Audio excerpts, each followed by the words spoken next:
Chapter 179. The God's Punishment Army's transformation ceremony was something that the Pope had to master. A year ago, when Maine received the God's Punishment Army's ancient book from His Majesty O'Brien, it was equivalent to obtaining the right to inherit the position of the next Pope. Maine had already memorized the contents of the book by heart. A God's Punishment Army needed to sacrifice a witch's life, fusing her blood with the God's Stone of Retaliation, and then injecting it into the body of a judge.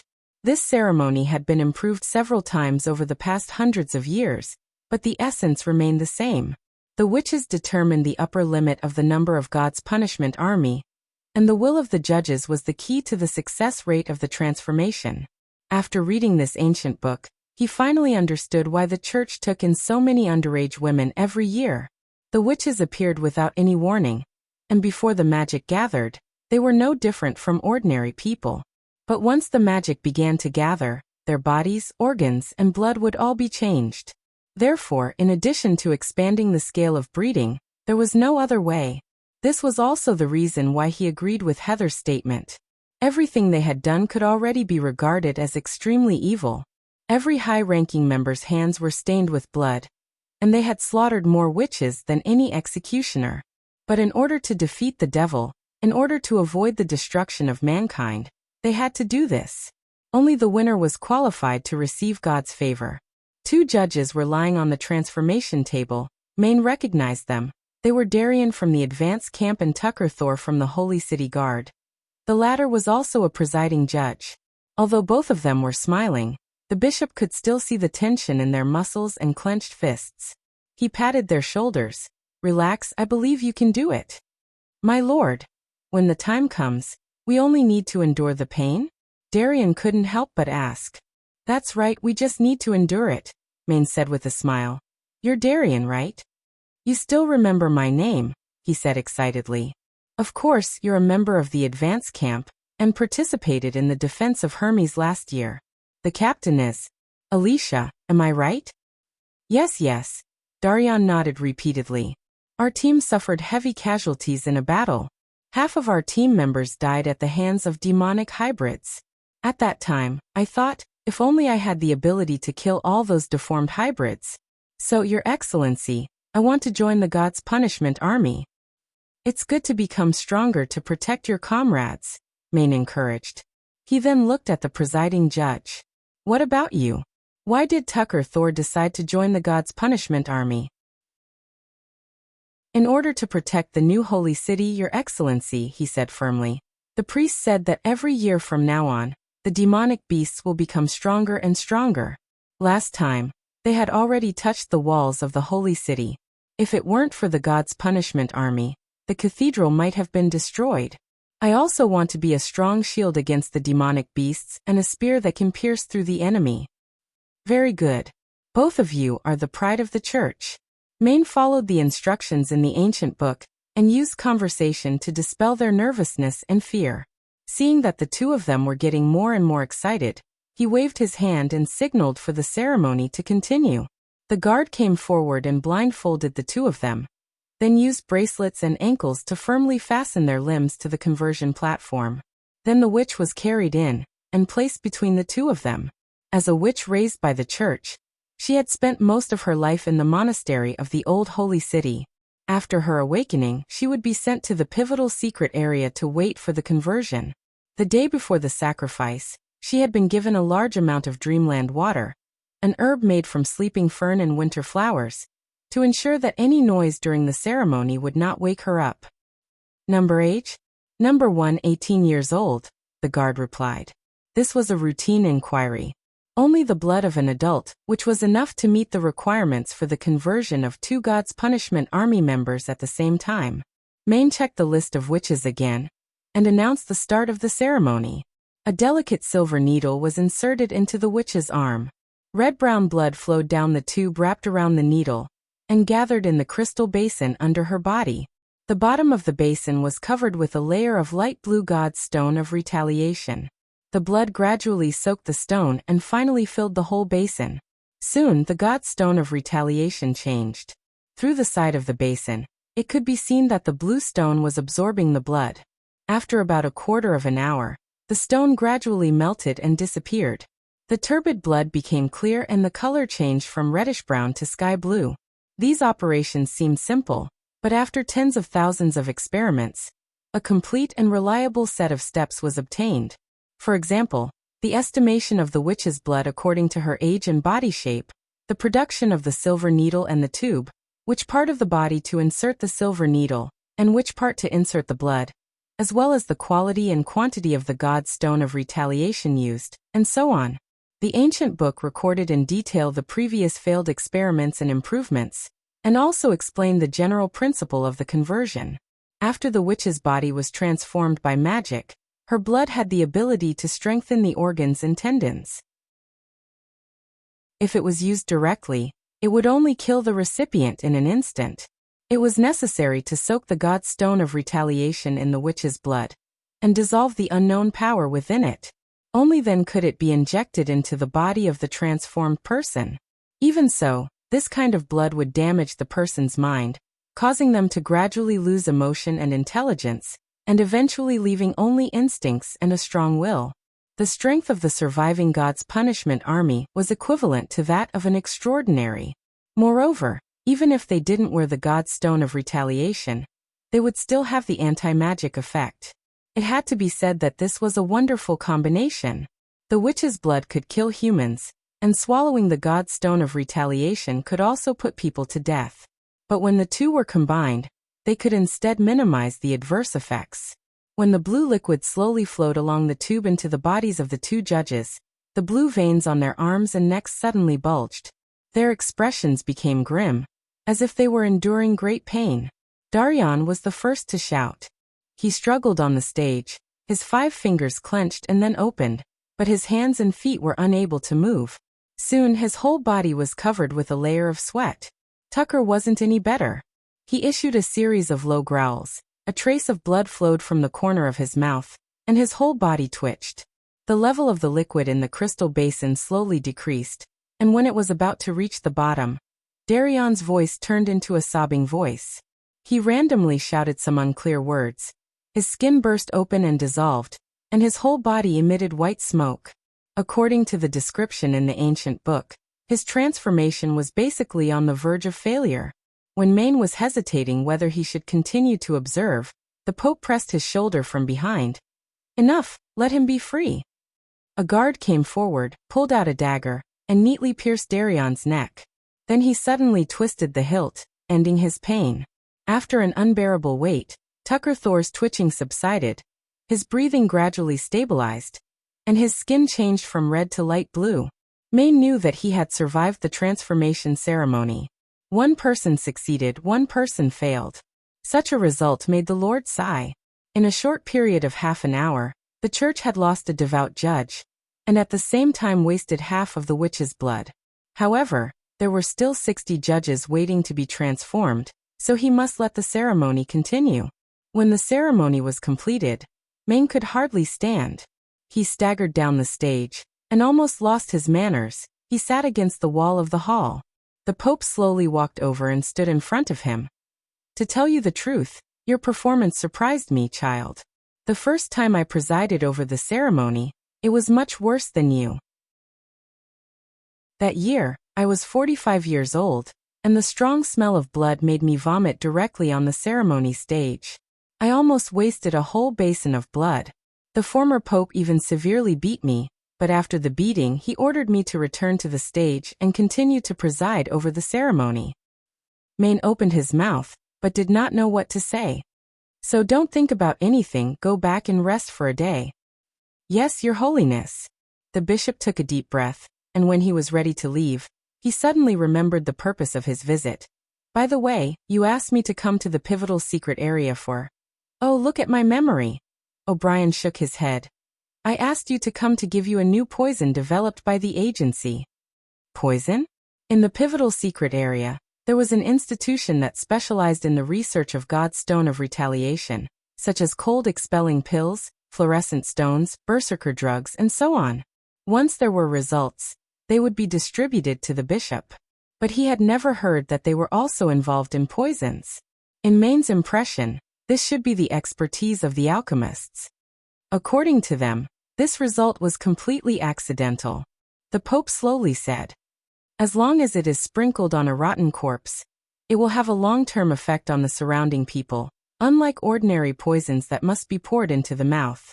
Without a special antidote, there is basically no cure. You can ask Master Crow's-Eye about the specific situation. I think it may come in handy in the battle against the Four Kingdoms." Chapter 180. Recently, Roland was immersed in a happy mood.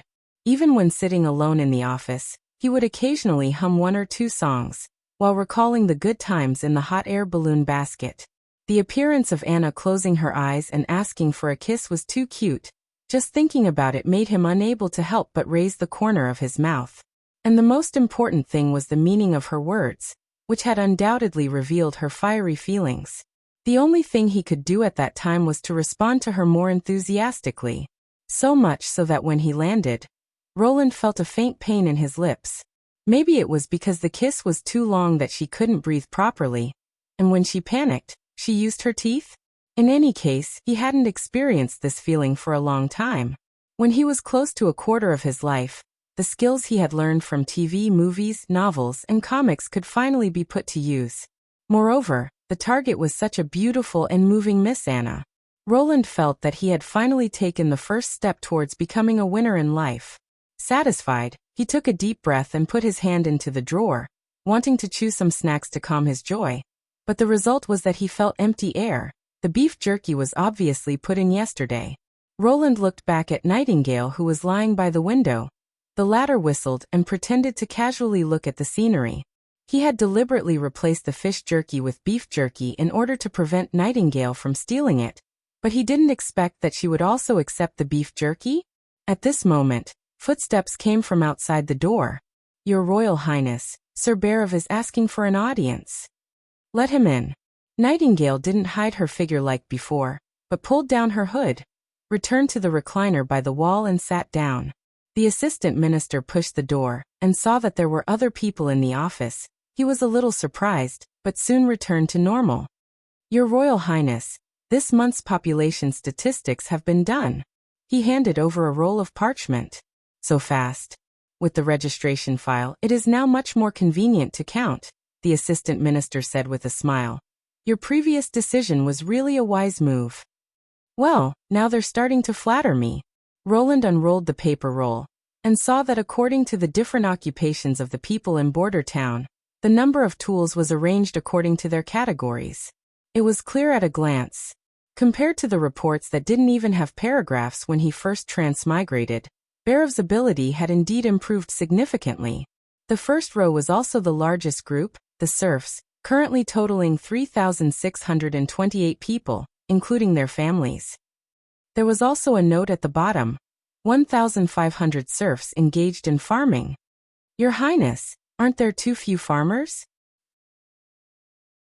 Berev pointed to the first line and said, "According to Sirius Eli's estimate from the Ministry of Agriculture, if we want Border Town to stop importing food, I'm afraid we'll have to double the amount of farmland and manpower in order to meet Border Town's food needs." Roland had some impression of the name Sirius. He should be a knight of the Charging Wolf family. The 1,500 people engaged in farming were the first batch of serfs, and the subsequent batches were all transferred by Roland to the mines or cars construction team. They had also received the same guarantee. As long as they worked for a long time, they would be promoted to free people. "I don't intend to be self-sufficient in food this year. There is still a lot of wheat stored in the castle warehouse, enough for 2 or 3 months of consumption. Moreover, the newly planted wheat this year is also different." "Different?" Berev was startled.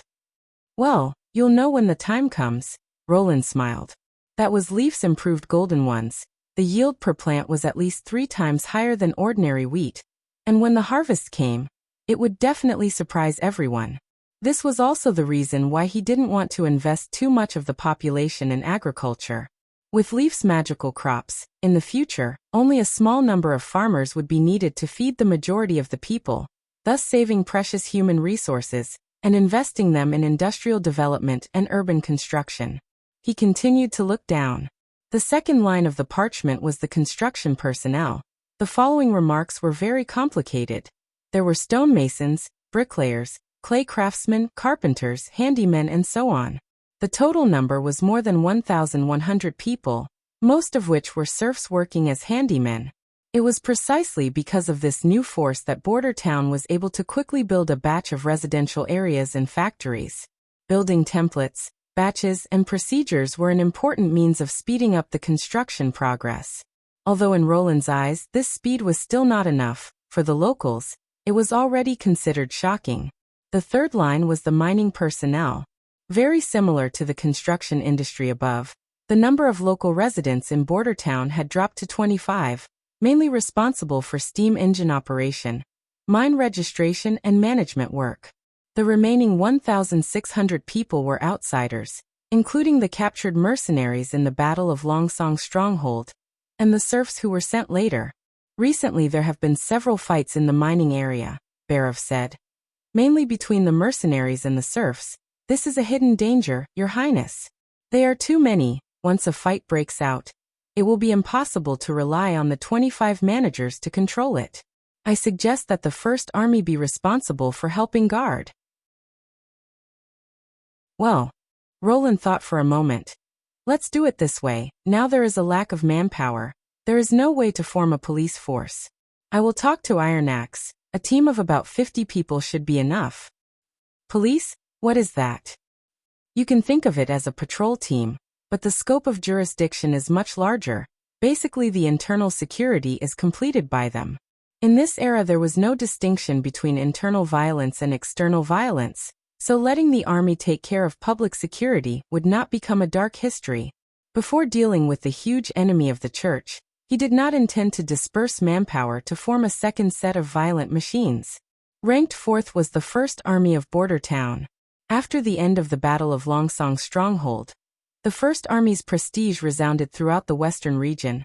300 people defeated the Duke's coalition army of 1,500 people at a very small cost, making the nobles of Longsong Stronghold lose the courage to resist. After the reward, Roland doubled the size of the First Army, increasing it to 600 people. And this time, when the recruitment list was released, the town's name filled the whole square. Roland still followed the idea that the People's Army was composed of the people, and selected 300 people with good qualities and no criminal records to join the First Army. The rest were all kinds of technical personnel. For example, in the smelting and firing industry, the number of people had increased significantly in the past month, from the original 20 people to about 400 people. Thanks to the furnace expert Wuxia, the North Slope Furnace Group could not only produce red bricks, but also fire cement and glass. At the same time, 3 shaft furnaces were being set up, and soon, the ore placed in the yard could be first smelted in the shaft furnace, and then transported to the place where it was needed. As for education, chemistry, industry, and animal husbandry, these added up to less than 50 people, so from the point of view of population, Border Town still had a long way to go. However, the town, which was originally mainly composed of hunters and miners, could become like this in half a year. It could be said to be earth-shaking.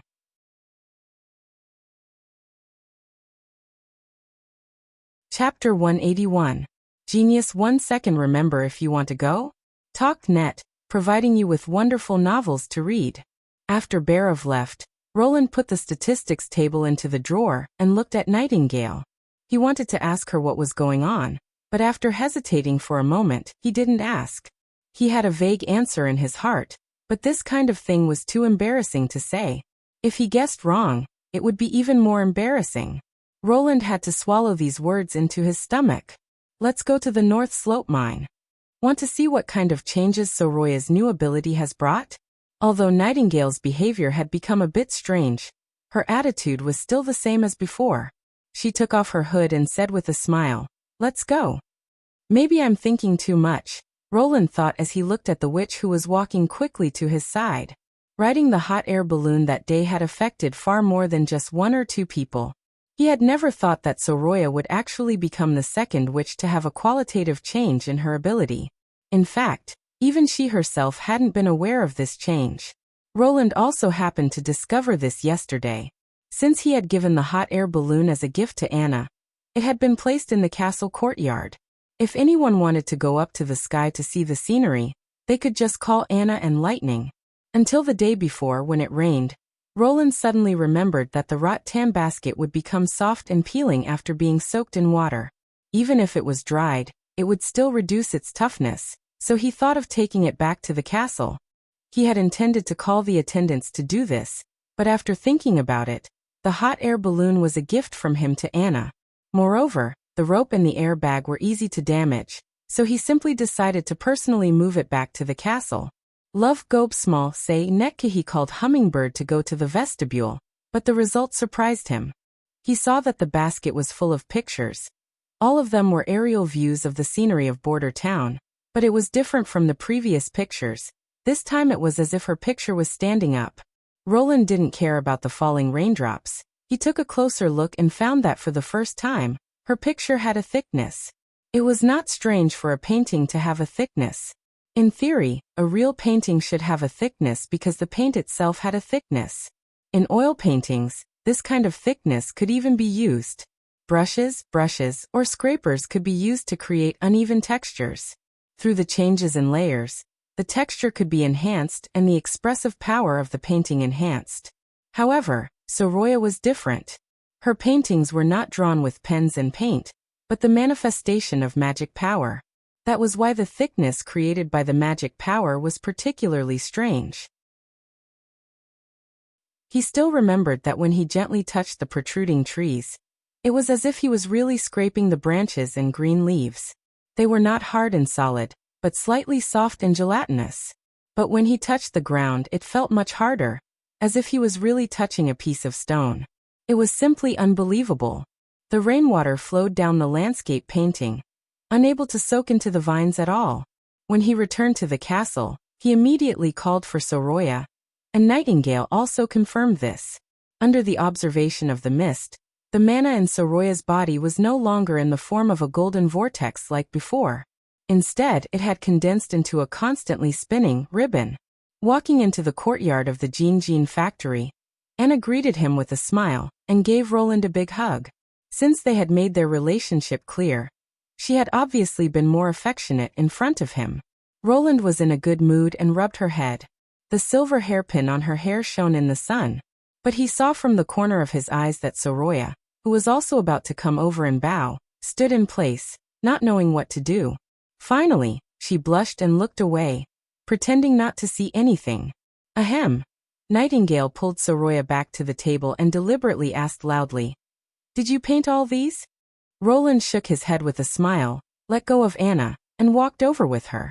He saw that the table was covered with Soroya's paintings, which were the scenery that could be seen in the courtyard. The only difference was the thickness of the painting. Some were only about a millimeter higher than the paper, while some were close to 3 centimeters. This was also the training content that Roland had arranged for her this morning. To test the maximum thickness of the magic-generated paint as much as possible. This is the thickest one. Roland touched the 3 centimeter thick painting with his finger. When he was enchanted with the blue sky, that part of the paint was so soft that it seemed to have no texture, but when he slid it down to the courtyard wall, he immediately felt a gritty friction. It seemed that it was really as he had guessed. After the evolution of the magic pen, the things drawn were not only consistent with the shape and color of the real thing, but even the touch was close to the real thing. It can be thicker, but after this thickness, the magic consumption will become very large. Soroya pointed to a brown protrusion on the table. I wanted to draw a tree outside the wall, but when I just drew a tree trunk, I used up half of my magic.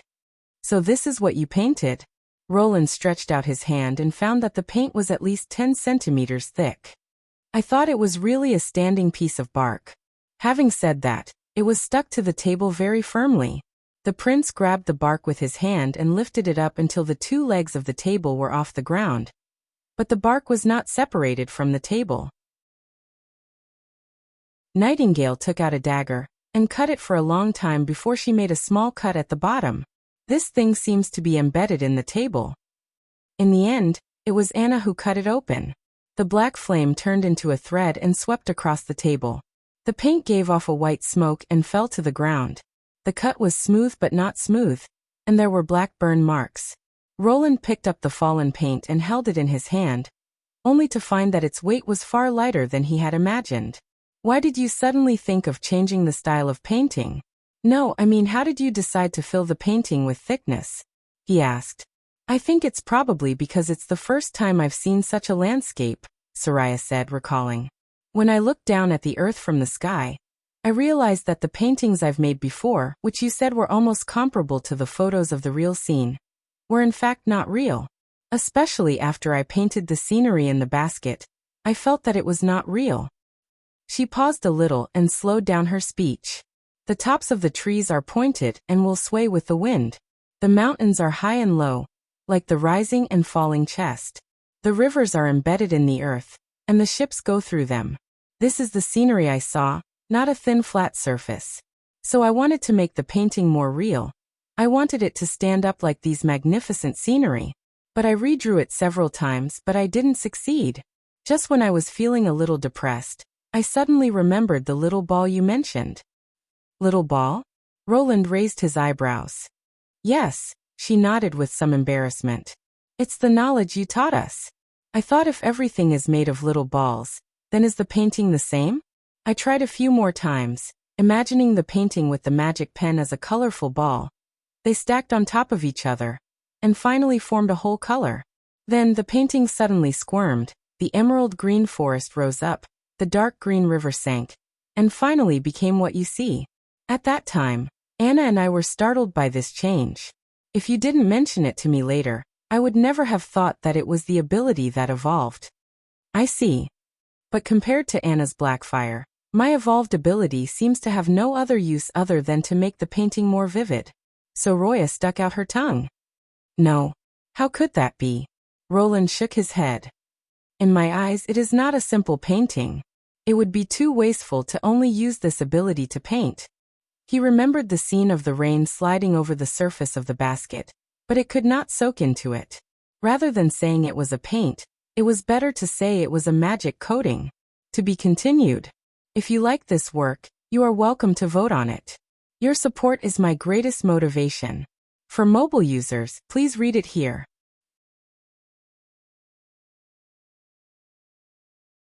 Chapter 182. As long as it could cover the surface of an object and form a solid continuous film, it could be called a coating. The coating itself could be gaseous, liquid, or solid, and its uses were also different. From the initial aesthetic decoration to the later protection of the object's durability, it could all be considered a kind of coating. Roland then carried out a series of tests. The results of the tests made him exceptionally happy, probably because of the concept of the longer the painting could be preserved, the better. It was already very difficult to completely remove her previous photo paintings without destroying the carrier, and after the evolution of her ability, this characteristic was raised to a new level. First of all, this kind of pigment with high adhesion and light weight showed two completely different physical properties. It could change the flexibility of its own material according to the painting object. For example, when painting the sky or clouds, it would be as soft as cotton candy, and it had a high resistance to stretching and shearing. When it was replaced with iron ingots or glass, it would become hard and brittle, and could be directly smashed with a hammer. In other words, due to the limited quality, its performance in the aspect of flexibility was far better than that of rigidity, which was also in line with Soraya's understanding of pigments. Secondly, no matter what kind of characteristics it showed, its chemical properties were very stable. Not only would it not react with dilute sulfuric acid or dilute nitric acid, but it also showed repulsion to water and oil. When he filled a cardboard box with paint with water, the thin bottom of the box did not show any signs of water seeping. After pouring out the water, the clear liquid beads rolled in the box, like dew on a lotus leaf. At this time, when he touched the bottom with his fingers, it still felt dry. In the high-temperature resistance test, after Anna dripped molten iron into the paper box, the paper as a carrier suddenly burst into flames, but the coating itself did not change much apart from being pushed open a little by the molten iron. It was not until Anna's Blackfire continued to heat up the coating that it began to melt and deform, at the same time emitting white smoke, and finally turned into a black gelatinous substance. What made Roland most excited was that this coating also had insulating properties. After covering the copper wire, it could be regarded as the enameled wire of the future. He used the simple direct current generator in the courtyard to prove this point. At this point, Roland had a complete understanding of Soroya's new ability. Unlike Anna's Blackfire, which surpassed Green Flame in every aspect, Anna's ability after her evolution was more like an expansion of her previous painting ability. Now she could paint realistic oil paintings, as well as thin photographs like before. It all depended on the thoughts in her mind, and both abilities could be used simultaneously. In addition, when drawing a thick scroll, if the thickness was controlled to less than 1 centimeter, Soroya could draw for several hours without stopping. Once it was more than 3 centimeters, the consumption of magic power would increase rapidly.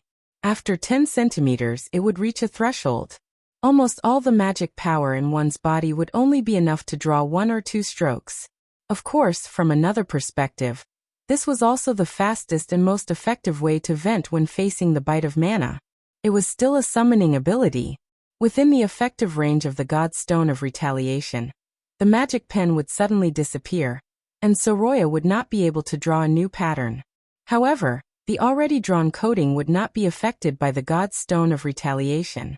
Under the observation of Nightingale, there was no trace of magic power left on it.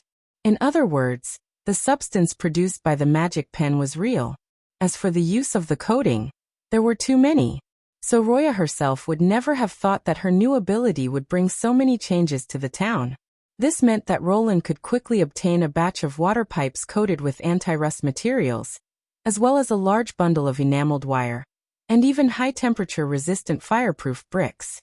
The originally unreachable 3 supplies project, water, electricity and road, suddenly saw the light of dawn. At the same time, this also reminded him that personal experience was far more profound than the axioms in books. If the witches could see the microscopic world more intuitively, wouldn't it accelerate the process of their acceptance of the particle theory, thus triggering a new round of evolution? For example, a microscope that could observe the structure of cells and microorganisms. Roland felt that it was necessary to give it a try. North Slope Furnace Group. Blast! Let the fire burn brighter! Lozia shouted. Although he couldn't see what was inside the shaft furnace, with 3 carts of charcoal poured in, the iron and stones inside should have been heated red. When he was called to Border Town by a letter from Car Van Bate, he thought it was a desolate and barren place. If the letter didn't mention that the Mason Guild might be reborn here, he would not be willing to go to the border of the kingdom to resume his old trade. After temporarily leaving his family, he packed his luggage and prepared to leave. He was ready to eat porridge and live in a tent. As for the lack of manpower and money, that was a common problem during construction. Lezia also didn't intend to stay in Border Town for a long time. He wanted to see Carl, his old friend of many years, as well as his fellow stonemasons who were either exiled or living in seclusion. But the reality was always so incredible.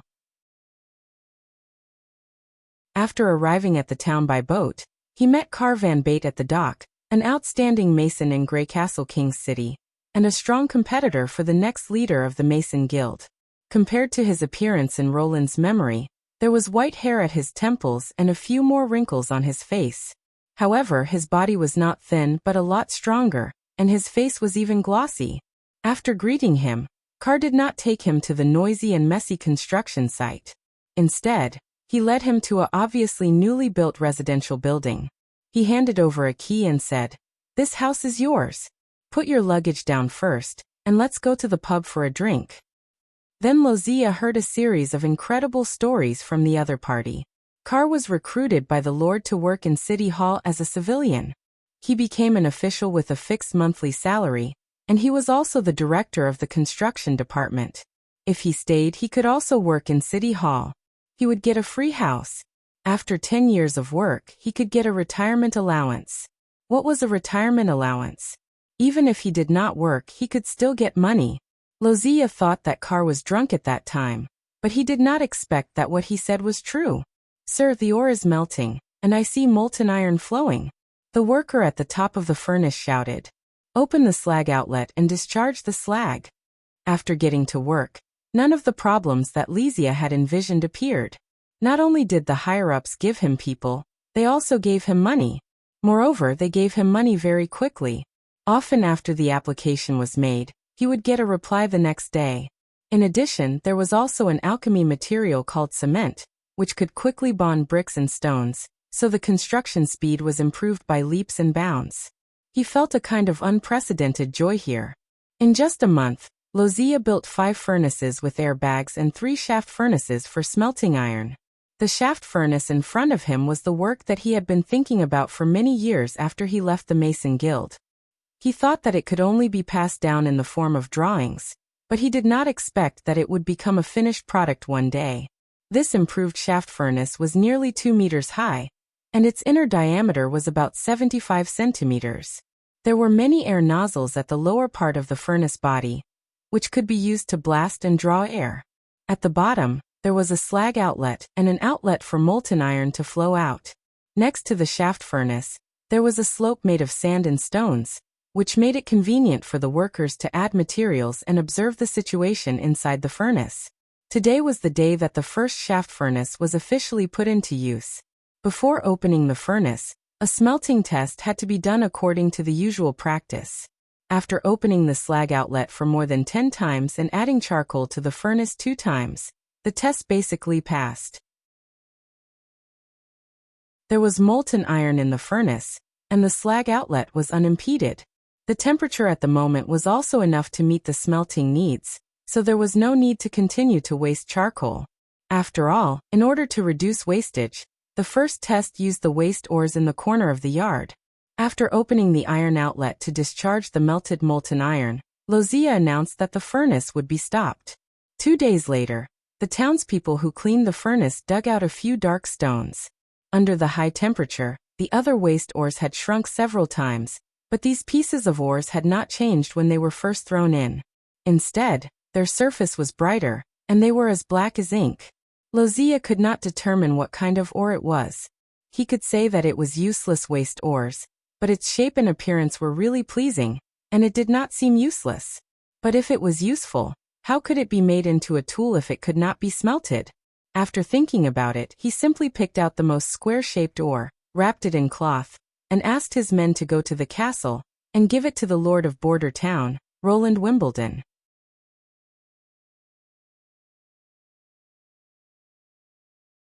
Chapter 183. What is this? Nightingale looked at the shiny black stone on the table and asked. Obsidian. Roland didn't even raise his head, concentrating on drawing the blueprint in his hand. Black what stone? No, I'm talking nonsense. He sighed, just looking at the shape and color. Who knows what kind of stone this is?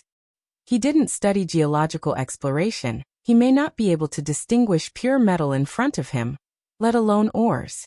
The little knowledge he had in his head told him that ores were mostly complex compounds with different impurities and different colors. Take iron ores for example. Hematite, pyrite and siderite, in terms of appearance, could be said to be thousands of miles apart. Pyrite in particular would sometimes show a light yellow metallic luster. It was often mistaken for gold, which was why it had the nickname of fool's gold. As for heat resistance, compounds have no fixed melting point. It is also related to impurities and composition, so it can't be distinguished by temperature alone. Moreover, metal elements exist in the ionic state.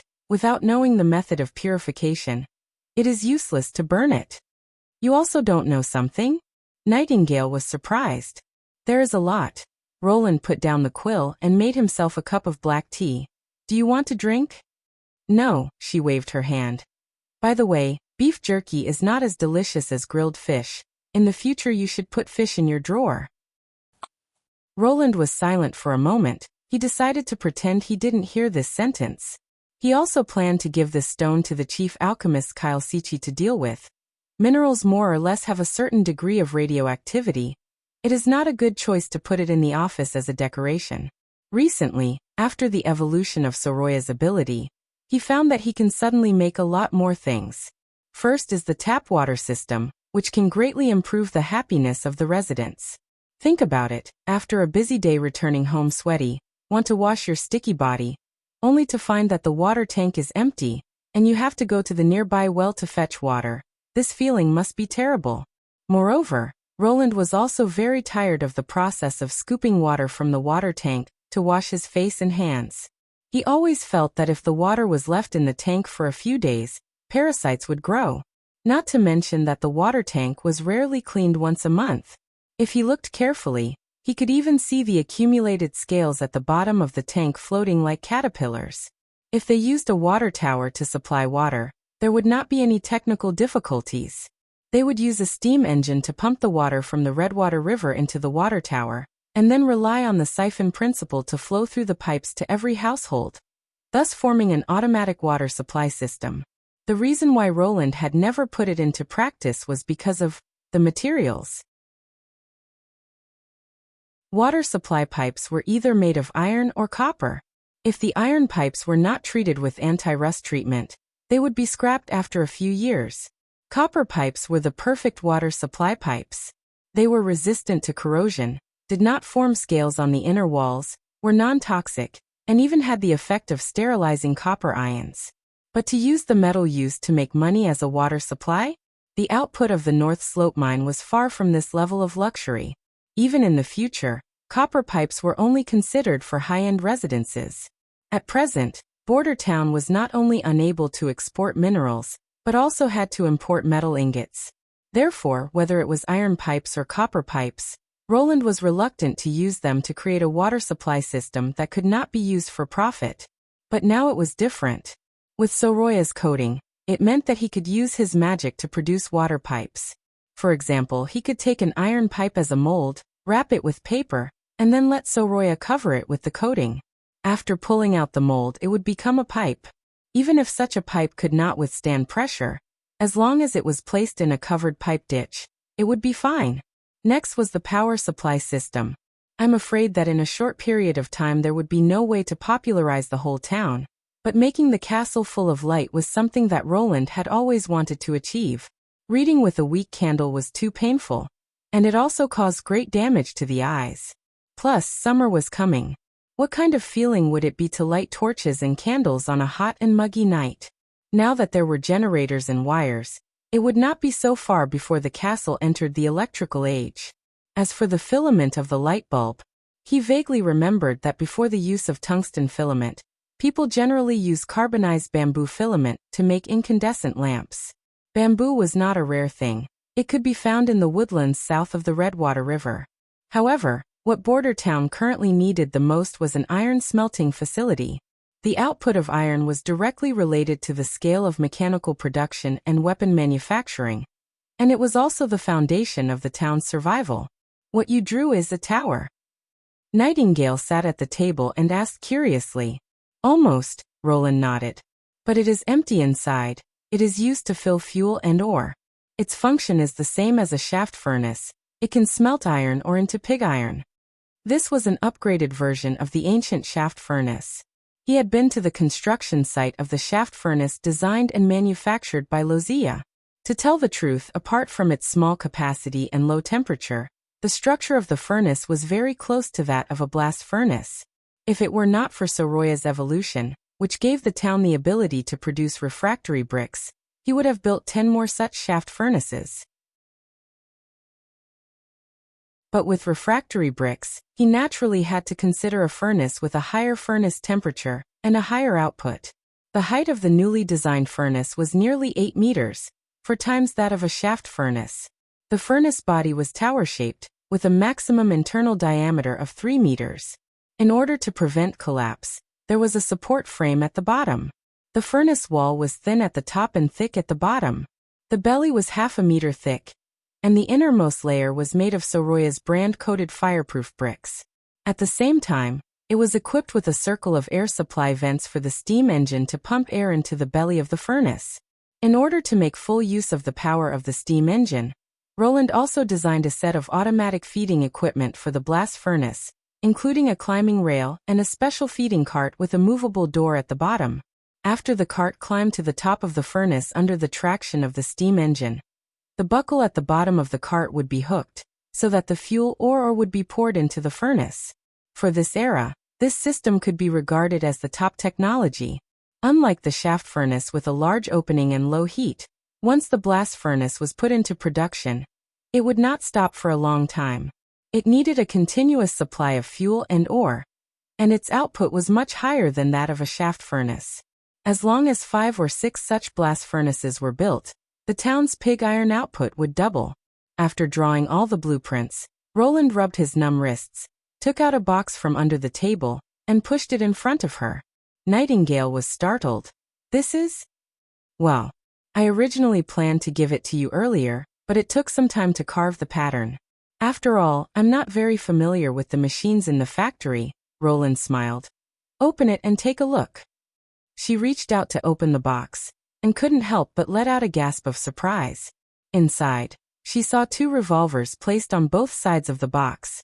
Different from the prototype used by Carter on the day of the competition, these 2 revolvers were shining with a silver light, and their surfaces were so shiny that it could reflect a person's shadow. The handles and the body of the guns were engraved with exquisite patterns, and the barrel was also printed with Nightingale's name. To Veronica, this plan had been brewing in Roland's mind for a long time. Compared to the inconvenient and troublesome front-loading flintlock, the newly developed revolvers were already quite perfect. Whether it was safety or firing rate, they were all maintained at a relatively high level. For a witch with such high mobility like Nightingale, what kind of power could the guns display in her hands? He was looking forward to it. Thank you, she smiled, picked up the 2 revolvers, jumped off the table, and made a shooting posture. Will you teach me how to use them?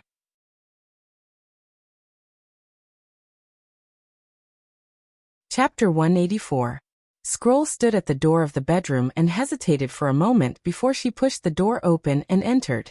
Vendi was sitting at the table with a sad face holding a book. She didn't need to look carefully to guess that the book must be Natural Science Theoretical Foundation. Scroll couldn't help but chuckle. She rarely saw her show such an expression. Even when the Witch Cooperation Association was trapped in the impassable mountain range and was short of supplies, she still smiled and cheered for each of her sisters, as if she had never worried about those hardships. She didn't expect that a book would make her so distressed. You can't understand it at all, right? Scroll said. The first time I read a book it was the same. I thought it was Nightingale. Vendi heard the voice and turned her head. What about now? I still can't understand it. Fortunately, you and I are the same. Vendi sighed. Not to mention Anna, I didn't expect that even Soroya would comprehend a new ability. I feel that if I don't work hard, I will be surpassed by the younger generation.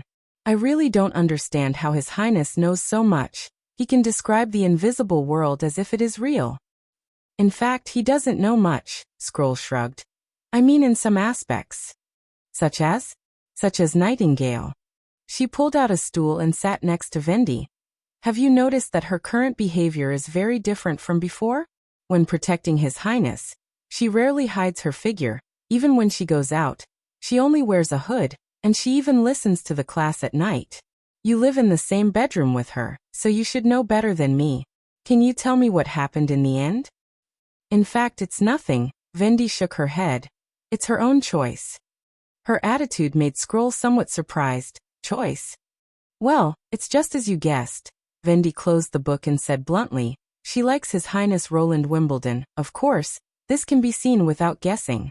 The person who provides protection to the witches will, over time, gain the witches' favor. In the journey of the Witch Cooperation Association, this kind of rumor is not uncommon. That's a story made up by others. Most of the sisters didn't end up well. Prince Roland is different from them. Scroll was startled. She didn't expect that Vendi, who had held the same view as her not long ago, would say such a thing.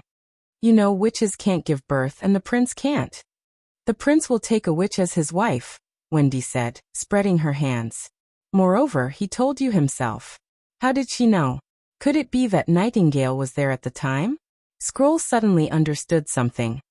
Are you blaming me for hiding it from you? No, Vendi, I didn't say it because I didn't want this matter to be leaked out. It would have a negative impact on His Royal Highness' road to the throne. Vendi was silent for a while before she said, I know, I'm not blaming you, because I said the same thing to Nightingale. Before knowing this matter, I thought that the sisters wouldn't have a result, but since the prince doesn't mind, Do we still have to force them to change their minds? Compared to Nightingale, who suppresses her feelings and is depressed, I prefer to see her like this. No matter what the final result is, at least she followed her heart. So that's how it is, Scroll thought. Although she agreed with the idea of not spreading the news, she didn't want to stop the feelings of the sisters. She didn't want to arbitrarily make a choice for them, unlike Kara. Vendi always looked from the sisters' point of view, cheering for their remaining courage. But does His Royal Highness know this? Scroll suddenly thought of a serious problem. What if his wish is based on not knowing that witches can't give birth? Well, Vendi also lowered her voice. How about you go and ask? Outside the western border city wall. The approaching summer sun shone brightly on the grassland, and in the distance, herds of cattle and sheep could be seen leisurely eating grass. It was hard to imagine that 3 months ago, this place was still covered with ice and snow, and there was nothing but terrible and ferocious demonic beasts. The shooting training had lasted for most of the afternoon, and the speed at which Nightingale mastered shooting skills was much faster than Roland had expected. Probably everyone has a different talent, he thought, and some people are born to fight. Now her posture of reloading, aiming, and shooting was completely different from that of a novice. If she was born in a knight family, she would definitely become the top star knight in Grey Castle. Carter couldn't help but praise, just like me. Fortunately, she didn't. I don't want her arms to become as thick as yours. Roland glanced at him. How does it feel to fight an extraordinary to a draw? The moment I was hit, I even thought that I was fighting with a battering ram, and my whole chest felt like it was smashed, Carter said honestly. To tell you the truth, it was terrible. There shouldn't be a next time, he laughed. After another round of standing shooting, the prince applauded Nightingale. So far, it's very good. Next, let's do a simulation training. Nightingale put the pistol into her belt and walked to the prince's side. In the bright sunshine, the sweat on the tip of her nose sparkled. Do you see those targets? Roland pointed to the 5 half-body targets not far away. They have God's stones of retaliation hanging on them. You should be able to see them clearly in the state of fog. The next thing you need to do is to combine your ability with your gun and knock down these enemies in the shortest time possible. Because in the state of fog, objects in space were always changing. It was difficult to ensure that the bullets were flying towards the target. She had tried to shoot directly in the fog, but the result was that 9 out of 10 bullets rushed out of the fog and changed their trajectory, and 1 bullet almost hit Roland, who was standing behind her. Therefore, when shooting, Nightingale had to get out of the fog, and the shorter the time of exposure, the harder it was for the enemy to counterattack. Understood. She smiled, raised her cloak with one hand, and disappeared in front of the two. When the first gunshot sounded, Roland only saw a white figure quietly appear, followed by an eruption of flames and gas, and the target was smashed. Before the splashing sawdust completely fell to the ground, she had already reached the back of the second target, and pulled the trigger at a range of 3 or 4 meters. Then the third target, the fourth target. Every time she shot, she was not even completely out of the fog. Apart from the silver pistol and the sudden flash of fire, Roland could not see any more details, and it was even difficult for him to catch her position with his eyes. Nightingale jumped in the fog as if she was teleporting. This kind of scene could only be seen in the movies. In the blink of an eye, the 5 targets had all been smashed. He blinked, and Nightingale returned to his side. How is it? She asked with a smile. Roland looked at the dumbfounded Carter and asked, What do you think? I'm afraid no one can catch Miss Nightingale. Chief Knight took a deep breath. Even if it's Ashes wearing the God's Stone of Retaliation. So do I graduate? She wiped the sweat from her nose and wiped it on Roland.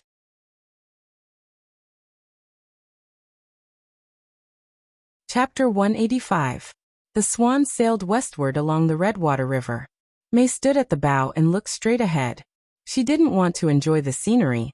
She just wanted to see the pier of Border Town as soon as possible. How long until we reach our destination? She asked impatiently. Soon, Miss May. It's too hot here. You'd better go back to the cabin and rest, Gate said behind her. She didn't need to look to know that he must be smiling ingratiatingly at the moment. Looking back, May found that it was true. When you told me before, it was already soon, and now it's still soon. Have you ever been to Border Town? He was speechless for a long time, and finally scratched his head. The last time I was here was 10 years ago. Longsong's stronghold can change its master in 1 year, let alone 10 years. May said angrily. But there are exceptions. I don't think you've changed much. 10 years is the same as 1 day, and you still can't get on the stage. Seeing him retreating with a stiff smile, she finally felt a little better. If it weren't for the news from Irene, she really wouldn't want to go to Border Town with this group of acrobats. As the star actress of Longsong Stronghold Theater, she was quite famous throughout the Western region. This time, she was invited by the Tower Theater to go to Grey Castle to perform A Prince's Search for Love. The performance was a great success, and even the drama master Mr. Cajanfels praised her for playing the role of the martyr princess. Although she wasn't playing the heroine, she left a deep impression on the audience. But when she returned to Longsong Stronghold in high spirits, she found that the place had changed dramatically. Duke Ryan was defeated and killed, and the stronghold fell into the hands of Prince Roland Wimbledon. Currently, Perot Hull of the Honeysuckle family was temporarily in charge. She had been away for less than a year, and the Western region had become strange. Fortunately, the upper-class political turmoil has little impact on the theater. If that were the case, May and her sisters would only be able to talk about it a little after dinner. However, the news that the first night of the Western region, the light of dawn, has been captured suddenly grips her heart. May immediately rushed to the theater, wanting to find Irene to ask about the situation, only to find that she had also gone to Border Town half a month ago, probably to reunite with her husband. This news made May feel disappointed and a little envious at the same time. They both worked in the theater, but she was the well-deserved leading actress, while Irene was a newcomer who had not yet made a name for herself. The title of The Flower of Tomorrow only came from the mutual flattery of a group of miscellaneous actors. In terms of appearance, she was confident that she would not lose to Irene. In terms of family background, although she was from a common family, Irene was just an orphan adopted by the theater, so she was much better than Irene. However, it was difficult for May to forget that the light of dawn, Philin Eltek, had fallen in love with the naive Irene. Later, in order to marry her, he did not hesitate to give up the inheritance of the family. "Look, the farmland," someone shouted.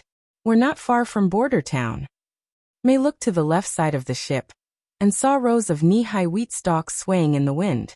Farmers wearing straw hats were busy in the fields, as if they were in a green sea. The wheat fields, accompanied by the sparkling river, extended westward, as far as the eye could see. "This scenery is really beautiful, Miss May." Rosia came over and nodded to her. "I didn't expect that in this remote place, we would be able to see vast farmland that is not inferior to Longsong Stronghold. Compared to King's City, this is nothing," May disapprovingly said. "In King's City, the wheat fields can even connect the two cities. Along the way, there is nothing but wheat and more wheat. It's so boring." "Is that so?" She smiled awkwardly. "I have never been to such a far place." Well, this is the reaction that an ordinary person should have, May thought. If Irene heard these words, I'm afraid that she would only show an envious expression and ask me to tell more. "Rest assured, you will have the opportunity to go in the future." "I hope so." Rosia patted her chest. "Thank you for your encouragement. I'm saying that you only need to spend a few silver royals, and you can hitch a ride with a caravan to King's City. I'm not saying that you can also go to King's City to perform in a play." May rolled her eyes in her heart. However, the other party was, after all, Irene's good friend, so May was too lazy to say all of these things. Rosia had joined the theater earlier than her, and was about the same age as herself. However, because of her plain appearance and poor memory, she had never been able to get the opportunity to perform on the stage. In addition to Irene, there were only a few people in the theater who were willing to pay attention to her. "Does Irene know that we will arrive today?" May asked. "I gave her a reply in the letter, and she should be waiting for us at the pier." "That's good," she nodded. "I don't want to look for a hotel alone in a strange town. Can I ask you something, Miss May?" "Miss May?" Rosia hesitated for a moment. Why do you want to go with us to Border Town? Moreover, why do you want to hide it from the theater? Irene's letter said that there might be an opportunity to perform here, but you don't lack opportunities. If I told the truth, do you think the theater would let me come to this damn place? May curled her lips. As for why I want to come here, I just want to see how my theater companions are doing. She didn't know why she made such an impulsive decision. Longsong Stronghold Theater had a big play to perform in the next 2 days, and if she left now, she was afraid that the theater owner would have a headache. Although there were still a few backup actresses, without her, the nobles might not buy it, and if it was serious, they might even protest to the theater. To be honest, this was not a wise choice. May was very clear about this. No matter how big her reputation was, she still had to rely on the theater to survive.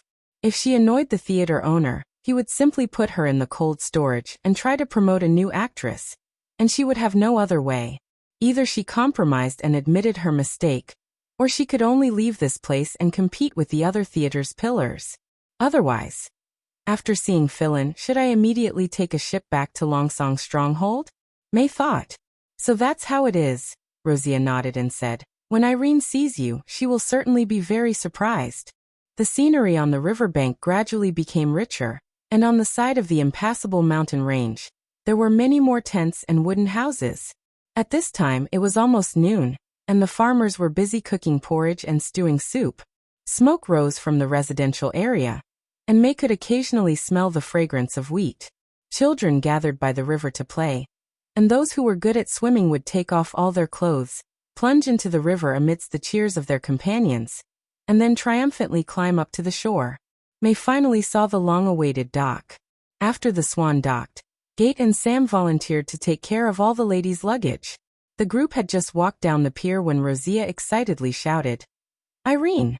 May followed the direction of the other side's shout, only to see a woman wearing a white dress waving at them from the pier, and standing next to her was a tall man.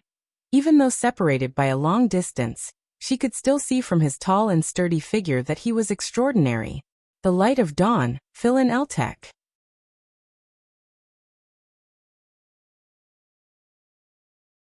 Chapter 186.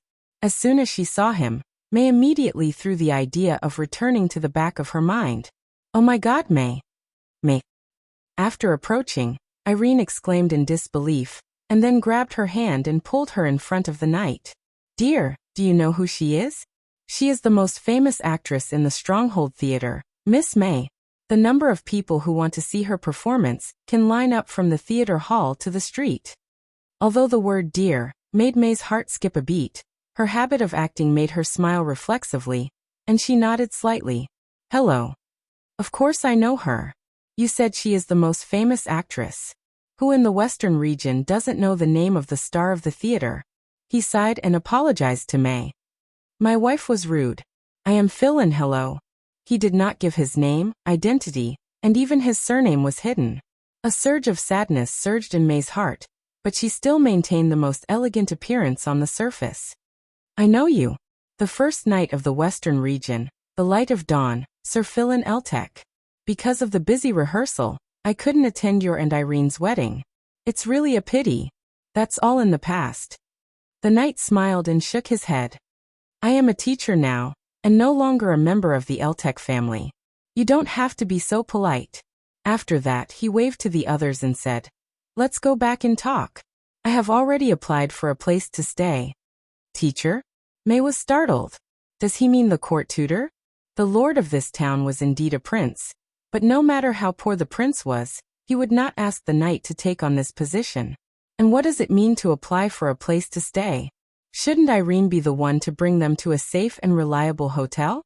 Before she could think about these questions, Irene had already come over and said, "Oh my God, I really didn't expect you to come here. If you acted in Cinderella, it would definitely cause a sensation." Really? May could not deny it. She had never heard of the name of a play before. It was probably written by a new playwright. Besides, she didn't have time to rehearse. She came here just to see how the light of dawn was doing. Maybe she could help him. After entering the town, May found something strange. This was clearly a barren town located outside the border, acting as an outpost of a fortress. Why did it look like a new city? The road was covered with grayish-black gravel, and not a single bit of mud could be seen. Moreover, the road was too wide, almost enough for 2 carriages to pass side by side. What road is this? Sam asked the question that had been on her mind. It's strangely flat. Hee hee, Irene smiled proudly. When I first came here, this place was covered in mud, and now it has become like this. Also, this is not a road. I heard from those masons that this is only the foundation of a road. They're just bluffing, Wuxia retorted. Only a house needs a foundation. Things lying on the ground will not collapse, so why would they need a foundation? It's true, they use a kind of gray powder mixed with stones to make it flat. After sprinkling water, they use a stone roller to press it back and forth until the ground is flat. At first, I thought this was a new way of building a road, but the masons said that this was the method that His Highness the Prince had instructed them to do. It seems to be called water or something. In short, it's just the foundation. Irene was leading the way with her hands behind her back, her long braids swaying back and forth. In the future, when there are more people and carriages, this place will be paved with slabs. That is the real road. Slabs, May sneered in her heart. Apart from the inner city of King's City, which other city could pave an entire area with slabs? Having such a wide and flat road was already good enough. Even in Longsong's stronghold, there were still a lot of muddy ground. As they went deeper into the town, she saw that many houses on both sides of the road were being demolished. There were mud tile houses and wooden houses. Although they weren't new houses, they were far from being uninhabitable. Were they driven away by the Lord, because they were blocking the street? No, they all moved to a residential area. A residential area? May asked, what is that? A newly built residential area. Inside there are exactly the same brick and stone houses, Irene explained. All the original residents will be able to get their own house. At that time, there will be no more leaky houses in the town. Everyone can get their own brick and stone house? May couldn't believe her ears. This was even more exaggerated than the slabs. In the end, did she even have an idea of the cost of building such a house? Since she couldn't say anything in front of Philin, May had to swallow her words. There were many pedestrians on the street, and they would occasionally stop to greet Irene and Philin. May found that Irene seemed to be a so-called teacher. Aren't you going to perform a play here? She asked. Why do the townspeople call you Teacher Irene? That's my job. The play is just a part-time job. There is no theater in this town. Irene told them about His Royal Highness summons. Although it's an open-air performance and the audience is civilians, the salary is calculated according to the stronghold standard. I think this is a good opportunity. At least I can train myself. Yes, I'm very satisfied to be able to go on stage. Gate and Sam nodded. An open-air performance for civilians. May simply didn't have the strength to speak. Compared to Irene, she was even more confused as to what His Royal Highness, who had come up with this idea, was planning to do in the end. Could those people who lived every day just to eat understand the love and twists and turns in the drama? In this way, they arrived in front of a 2-story building. This is the teacher's building, but there are currently only 9 teachers in Border Town, so there are still a lot of vacant rooms. Philin has applied for the temporary right to live in 2 houses for you. During the performance, you can live here. Irene handed out 2 keys. Gate and Sam can live in one room. Wuxia and Tina can live in the other, and Miss May. I'll live with you, May said. But I came here to see how my colleagues in the theater are doing, she said with a smile. After all, we've worked together in the theater for so long, and you probably won't return to Stronghold. I want to talk to you more. You won't dislike me, will you? Of course not. Irene happily held her hand. I'm just worried that the room is too small for you. I also have a lot of questions about the performance that I want to ask you. Then she turned her head and said to the other 4 people, let's put down our luggage first, and then go to my house and read the script together. May climbed to the 2nd floor and followed Irene and Philin into their new home. Her last shred of hope was shattered. Although she didn't want to admit it, this small room did reveal a comfortable and clean feeling. The tablecloths and curtains were obviously newly purchased. They were all thin red and white cotton. The floor was swept very clean, and there was a linen carpet in the living room. There were a few strange cups on the low table in the living room, which attracted May's attention at first glance. She went forward and picked one up to examine it carefully, but she couldn't immediately recognize its material. It was light, a bit like wood, but the surface was smooth and the color was full and gorgeous. It didn't look like a cheap product that ordinary people could afford. There was also a pattern on the cup, which seemed to be two puppets intimately touching each other.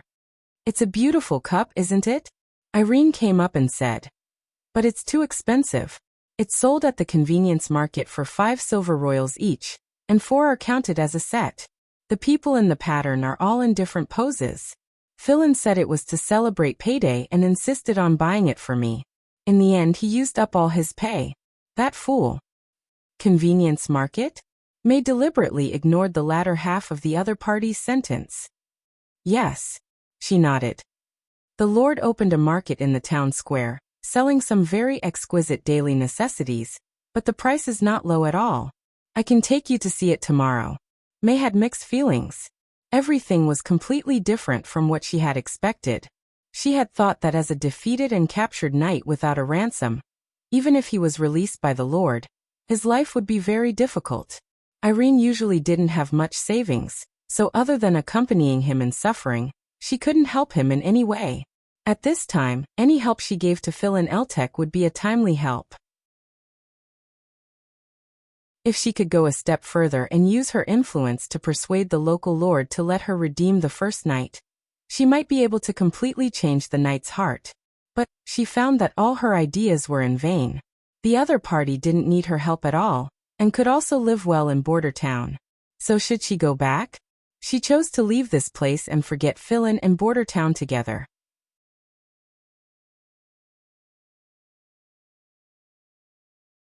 Chapter 187. When summer came, Marjorie's inland river fleet arrived at Border Town. Roland deliberately received the businesswoman at the dock and checked the goods she had brought. The most important thing was the 3 full ships of saltpeter. Now the gunpowder in Border Town had basically been exhausted, and even the first army shooting practice had been stopped. Although the revolving rifles had begun to be equipped on a small scale, they were only used to practice reloading, gun maintenance, and reloading ammunition. Now with this batch of saltpeter, they could finally resume the live shooting practice. In addition to the saltpeter, she also brought 2 ships of ore ingots, mainly iron and copper, as well as some green vitriol ore. It would take 2 or 3 days to unload these goods. Roland also placed the 2 steam engines in a conspicuous position in the yard, and as usual, draped them in red satin and tied a big red flower for Marjorie's inspection. In fact, the Western Industrial Company had only managed to piece together 1 steam engine in nearly a month, and this was built on the basis of hundreds of scrap parts. So Roland had to let Anna reprocess the defective parts that didn't deviate too much, so that the second steam engine could be delivered on time. To Roland's surprise, Marjorie didn't come alone this time. She also brought a merchant group from King's City. After the delivery of the goods, Marjorie and her party followed Roland back to the castle, and enjoyed a sumptuous lunch in the living room. "Your Royal Highness, this is Hogg, my old friend, and also one of the top mining merchants in King's City." Marjorie introduced them one by one. "This is Gammon, who, like Marlin, belongs to the Crescent Moon Bay Caravan. Their main business is the sea trade between Greycastle and the fjords. They are all very interested in the steam engine. I have known them for many years, so I was embarrassed to sell them at a higher price. So I brought them to introduce them to you." "Greetings to you, Your Royal Highness." Hogg, who had a big belly and an oily face, opened his mouth. "I heard from Margaret that this machine can replace manpower, and can quickly pump water and transport ore from the mine. Moreover, it also has extraordinary strength, and doesn't need to rest all day? Can I see it with my own eyes?" "Of course." Roland took a sip of the wine. At first he couldn't get used to the sour taste, but now he was getting used to it. "But if you want it to carry the ore, you need to install a rail system. After lunch, I can take you to the North Slope mine." "Your Highness, I'm very curious about the use of the steam engine you've described. Can it really be installed on a sailboat and drive the ship forward instead of sails?" Marlin opened his mouth and asked, What if it's a 3-masted or 4-masted ship? I'm afraid it doesn't have enough strength. Steam engines are the same as horses. Some are strong and some are weak, depending on the model they are made. Of course, machines with higher output were naturally more expensive. Also, if one isn't enough, we can have 2 or even 4, Roland replied with a smile. Putting a steam engine on a ship, even the most primitive paddle steamer, involved a complex system of power, transmission, and control. Apart from Border Town, there was no other place in Grey Castle that had the technical strength to modify it. And to modify such a ship, the cost would inevitably be much more than the steam engine itself. That being the case, the Crescent Moon Bay Caravan would also like to order this machine from you. Gammon forked a steamed bun that had just come out of the steamer and stuffed it into his mouth. His eyes were squinted by the fragrant gravy. Sure enough, birds of a feather flocked together. A rich man's friend is still a rich man. He didn't even look at the actual effect and directly made the order, as if he didn't care about the thousands of golden dragons. Roland shook his head. Unfortunately, Border Town is short of manpower.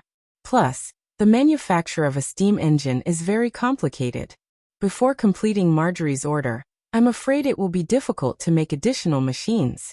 I can provide you with manpower, Your Highness, Gammon patted his chest. Whether it's carpenters, blacksmiths, or even shipbuilders, I have a lot of them at the port.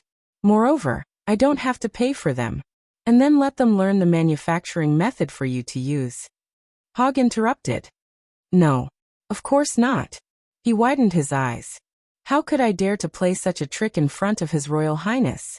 10 years, Your Highness, he opened his palms. I'm willing to let them work for you for 10 years, and I'll pay for them. I only have one request, and that is to give priority to the Crescent Moon Bay Caravan when they manufacture the steam engine. This is an interesting proposal, Roland thought. It's similar to the technology partnership of later generations, where I only provide the technology and earn the most. Of course, the other party can also get the steam engine as soon as possible, and after 10 years, they can also get a group of technicians. The salary of the workers for 10 years is equivalent to the cost of purchasing the technology. There's no need to rush into a decision. We can slowly discuss these details after seeing the real thing. Roland pressed his hand down.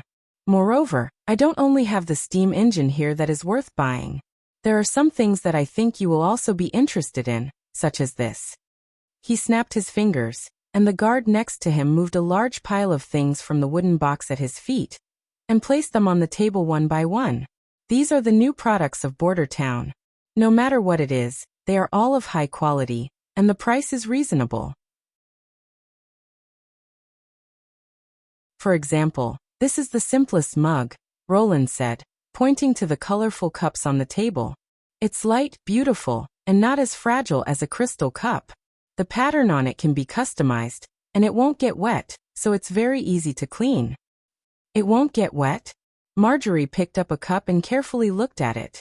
You can try it with wine, the prince joked.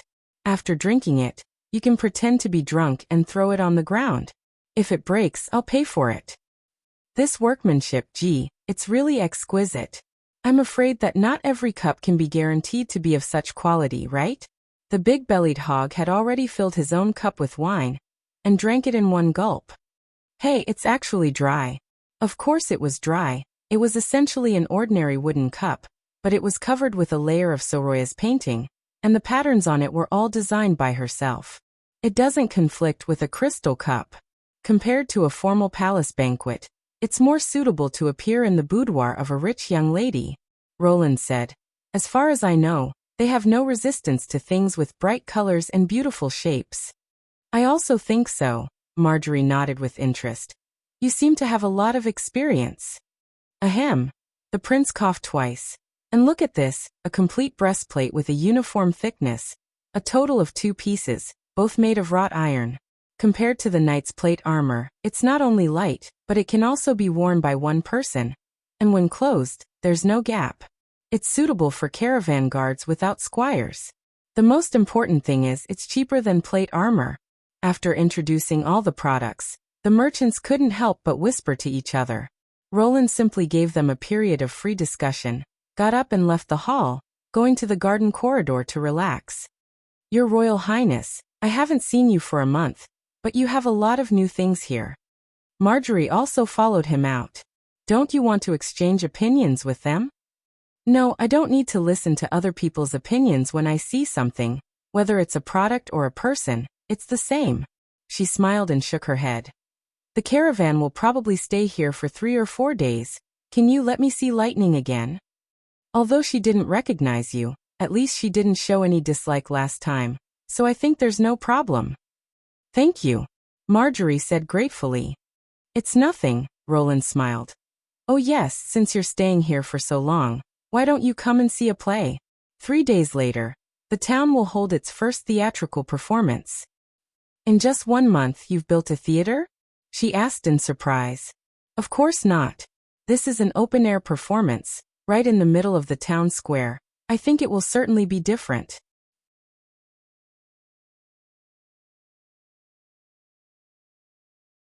Chapter 188.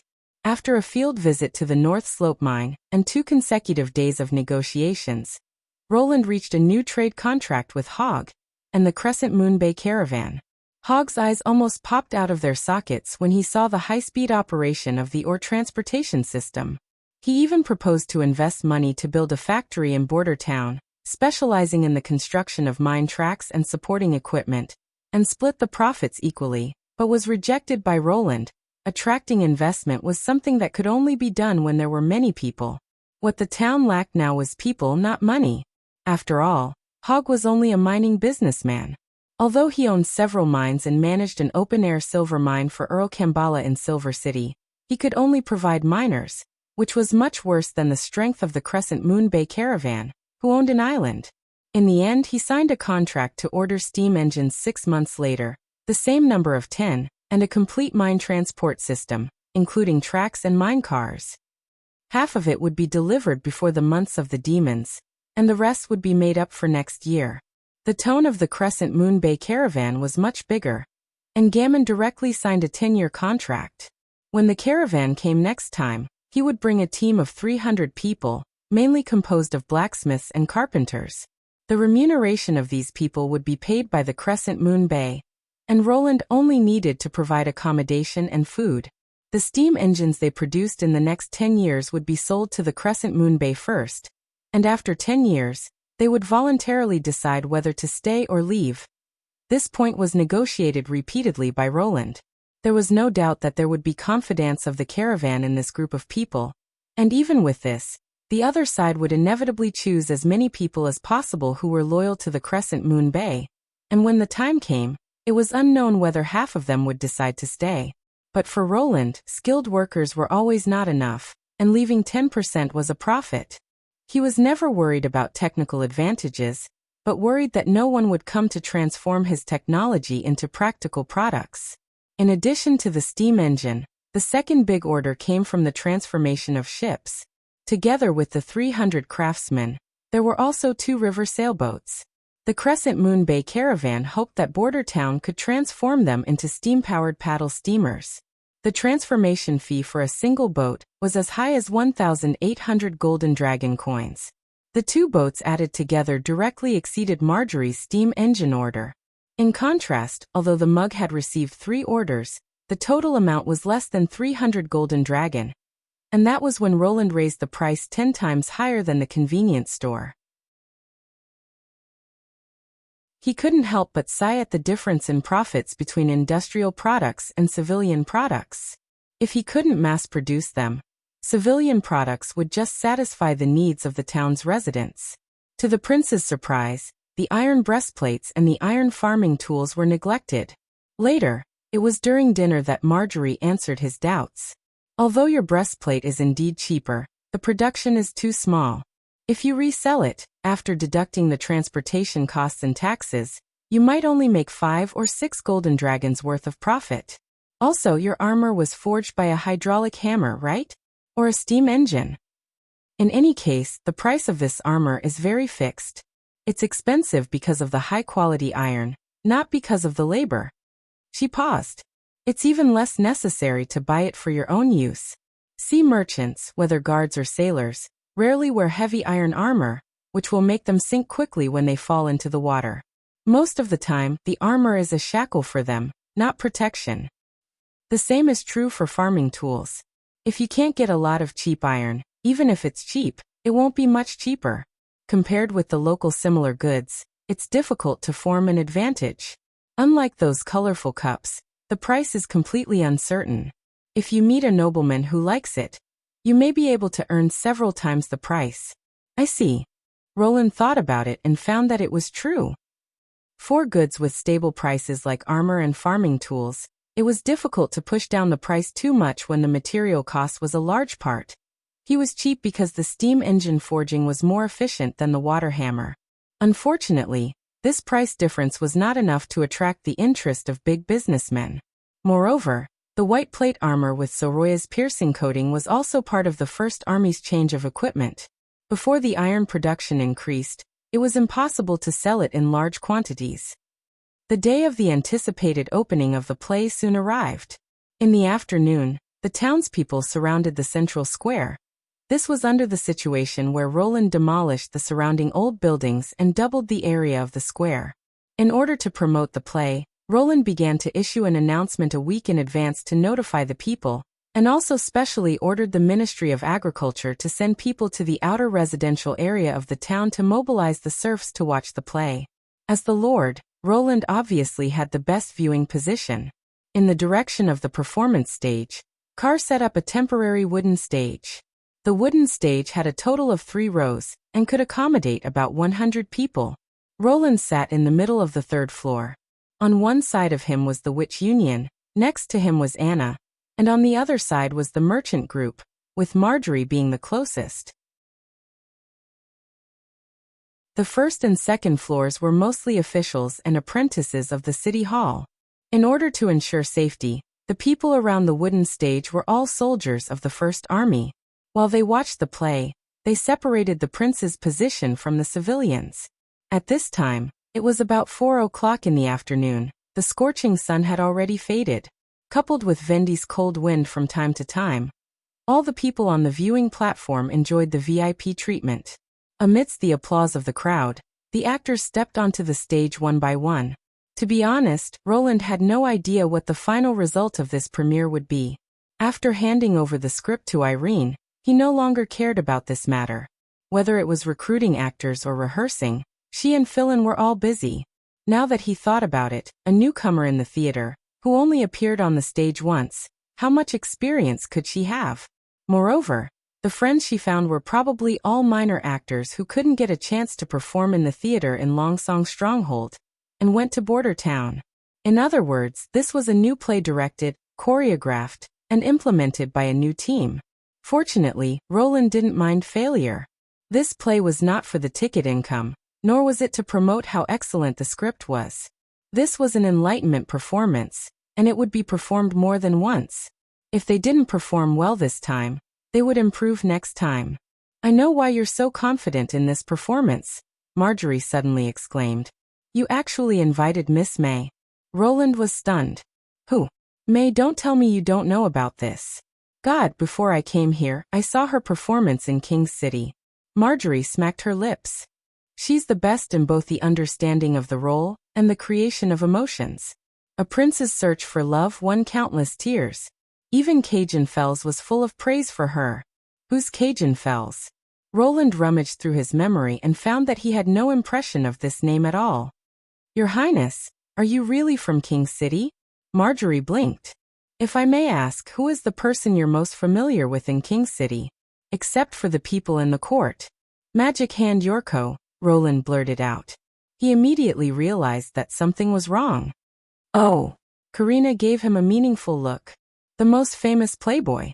I heard that women can't forget him with just his hands." "I see. With just his hands." Anna tilted her head. "Why?"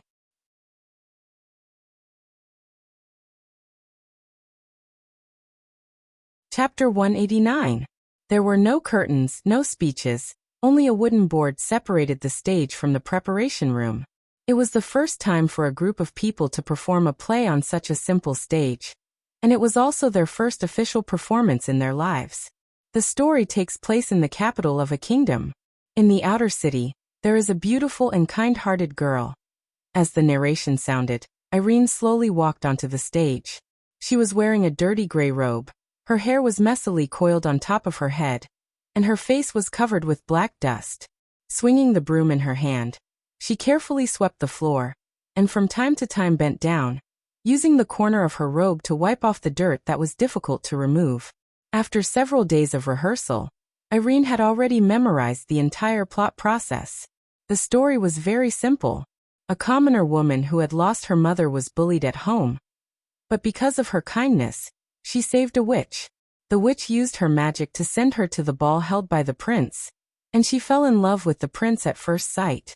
However, her magic time was limited, so she had to leave the ball in a hurry, leaving behind a crystal shoe in her panic. In order to find this beautiful girl, the prince did not hesitate to search the whole city, and finally found her in the outer city, after which the two lived happily together. The story was simple and easy to understand, and the plot was different from the usual description of the love between the princess and the prince. Instead, the commoner woman relied on her good nature to obtain the help of the witch, and finally won the prince's favor. As the protagonist of the play, Cinderella, from tolerating the bullying to mustering the courage to resist, was also something that the actors needed to focus on. But Irene never thought that May would actually give the role of the heroine to her. She was very happy that the star of the Western region was willing to perform with her on the same stage, and as the pillar of the Longsong Stronghold Theater, May had enough pride and confidence to play the leading role in any play, but in Cinderella, she took the initiative to play the role of the leading role's half-sister. This made Irene somewhat unbelievable, until the other side repeatedly stressed that this was a performance for a newcomer, and Irene accepted the role of Cinderella. In the following rehearsals, she worked hard. Not only did she practice every scene repeatedly, but she also pestered May, who shared the bed with her, to teach her acting skills after the candles were extinguished. She didn't want to let May down. Fortunately, Irene was not inexperienced. Looking at the eyes of the countless people below the stage, she relaxed her body and repeated the content that she had practiced repeatedly. So far, she felt that she was in good condition and did not make any mistakes. When Wuxia, who was playing the role of the witch, was so nervous that she forgot her lines, she even encouraged her with her eyes.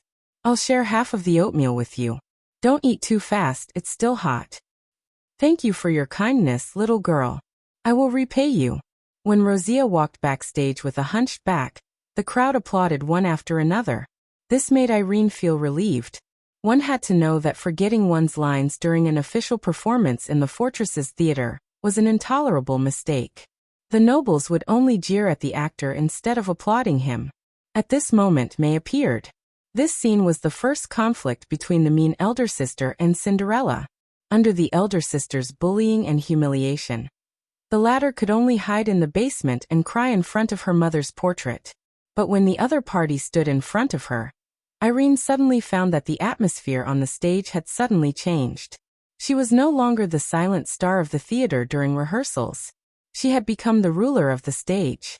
Her arrogant manner, perfect body movements, and undisguised contempt in her eyes made Irene feel a strong sense of oppression. "Hey, look, who is this? What are you thinking about instead of working in broad daylight? You pitiful thing that no one wants. Hurry up and clean my gown. Don't be so clumsy. This is a formal dress for a banquet. You can't afford to damage it." May pushed her fiercely. Originally, Irene should have pretended to fall, but under the other party's cold eyes, she couldn't help but take a few steps back and accidentally tripped herself.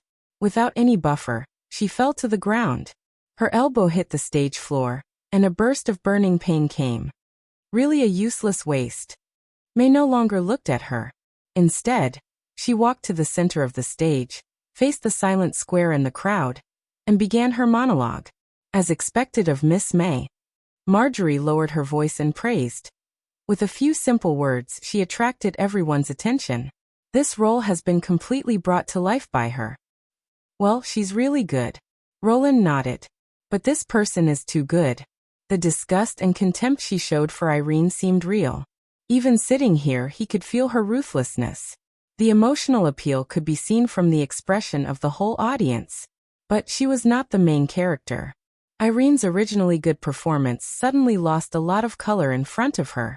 If this went on, I'm afraid that the supporting role would be superior to the main character. Irene was a little stunned. She knew she had to stand up quickly. May's monologue was mainly to express her desire for the prince, and to lead to the palace ball.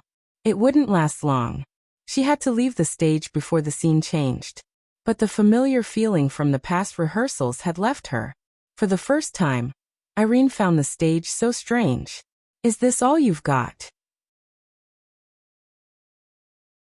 It wasn't until May finished her performance and walked past her.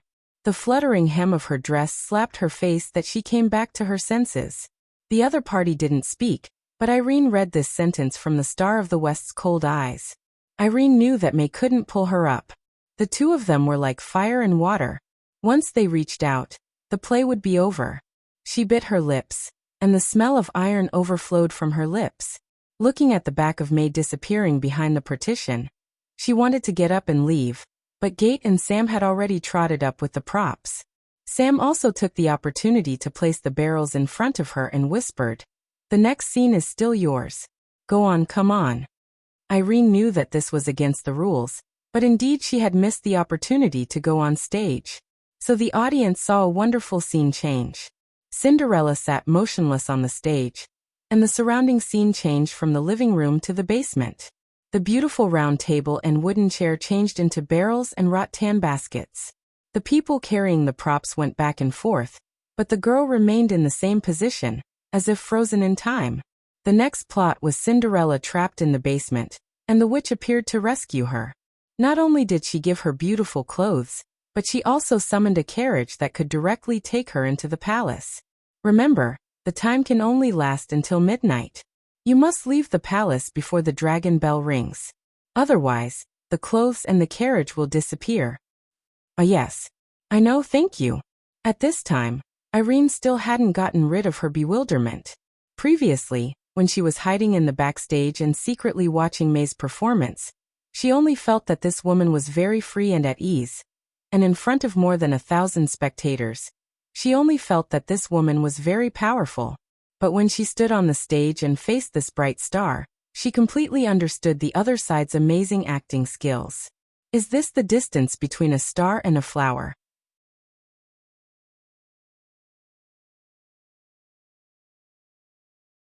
Chapter 190.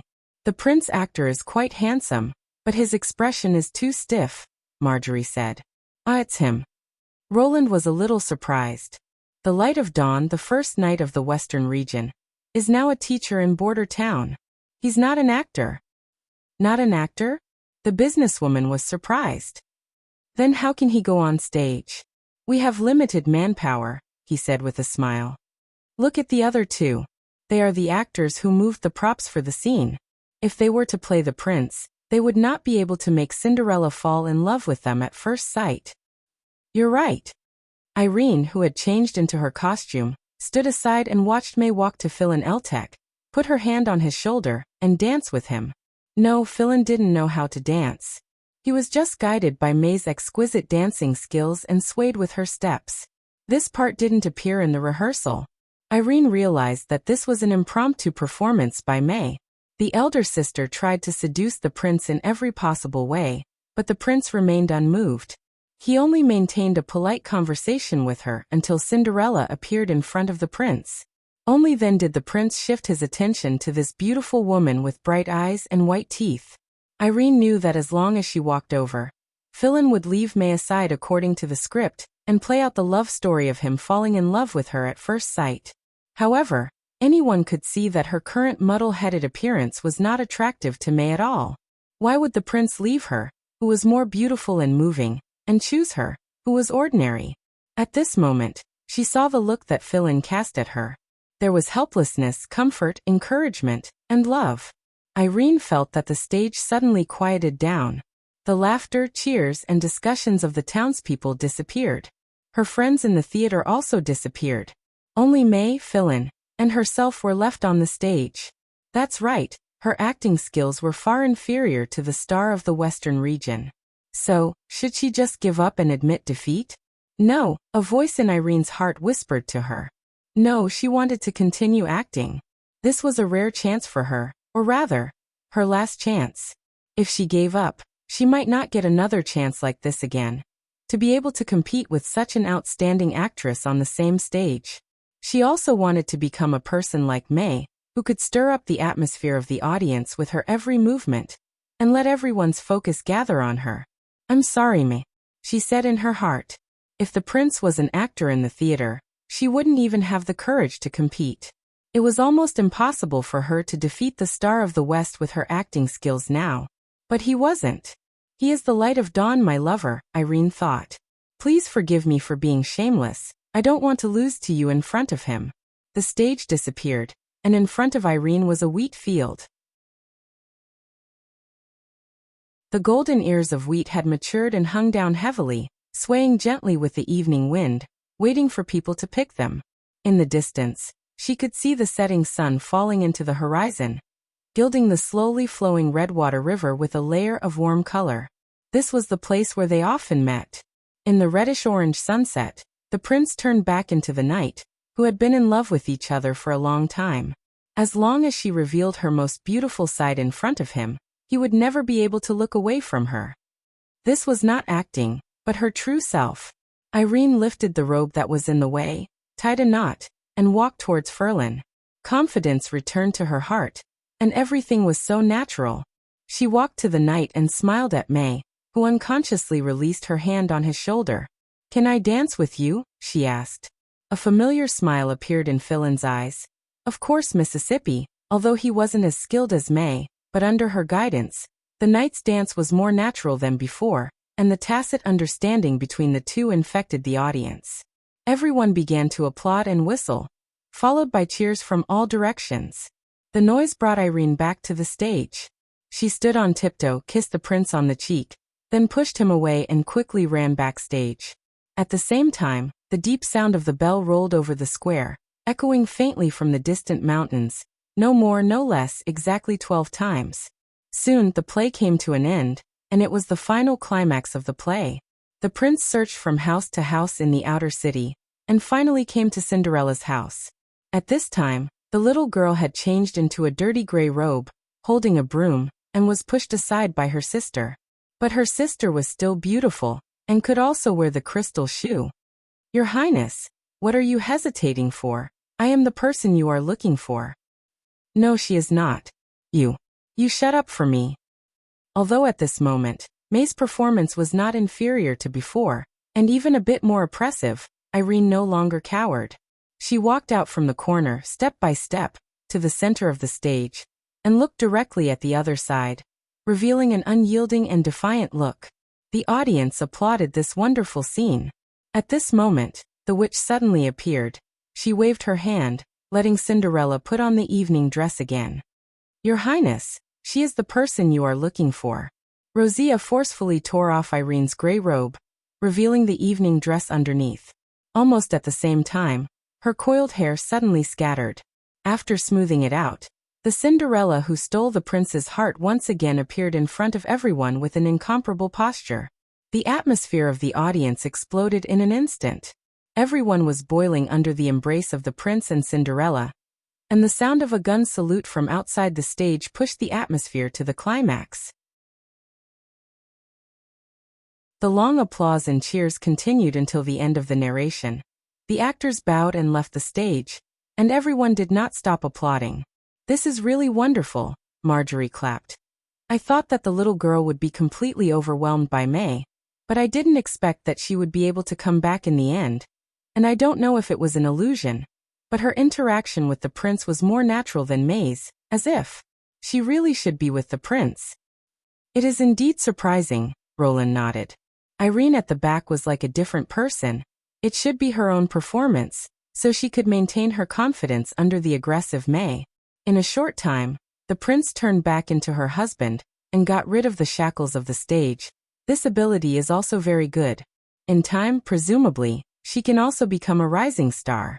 In addition, the bell and the gun salute created by Echo were also perfect, because there was no rehearsal, Roland only told her to play freely before the play began. He did not expect the effect to surprise him. Lost. May closed her eyes. She tried hard to let the role of the prince be played by Philin Eltek, in order to leave a deep impression on him on the stage she was best at. She used her acting skills to completely defeat Irene, in this way to show him the gap between Irene and herself. For this, she did not hesitate to stay in the town for nearly a week, rehearsing the play with some actors she usually would not look at. After such a long delay, she was afraid that when she returned to Longsong's stronghold, the theater owner would not be as enthusiastic as before. And the most ridiculous thing was, even on the stage, she did not completely defeat Irene. She did not lose to the other party's acting skills, but to the other party's love. In this case, it was time to let go. May took a deep breath, changed her clothes, and took the lead to leave the preparation room with a straight face. Just as she walked down the wooden ladder from the stage, a man suddenly came up to her. He was also tall and handsome, wearing a shining silver armor. Should be Border Town's knight. The difference between him and the light of dawn was that Philin's smile was always warm, while his raised eyebrows, narrow eyes, and thin lips seemed arrogant and indifferent. What's the matter? May frowned.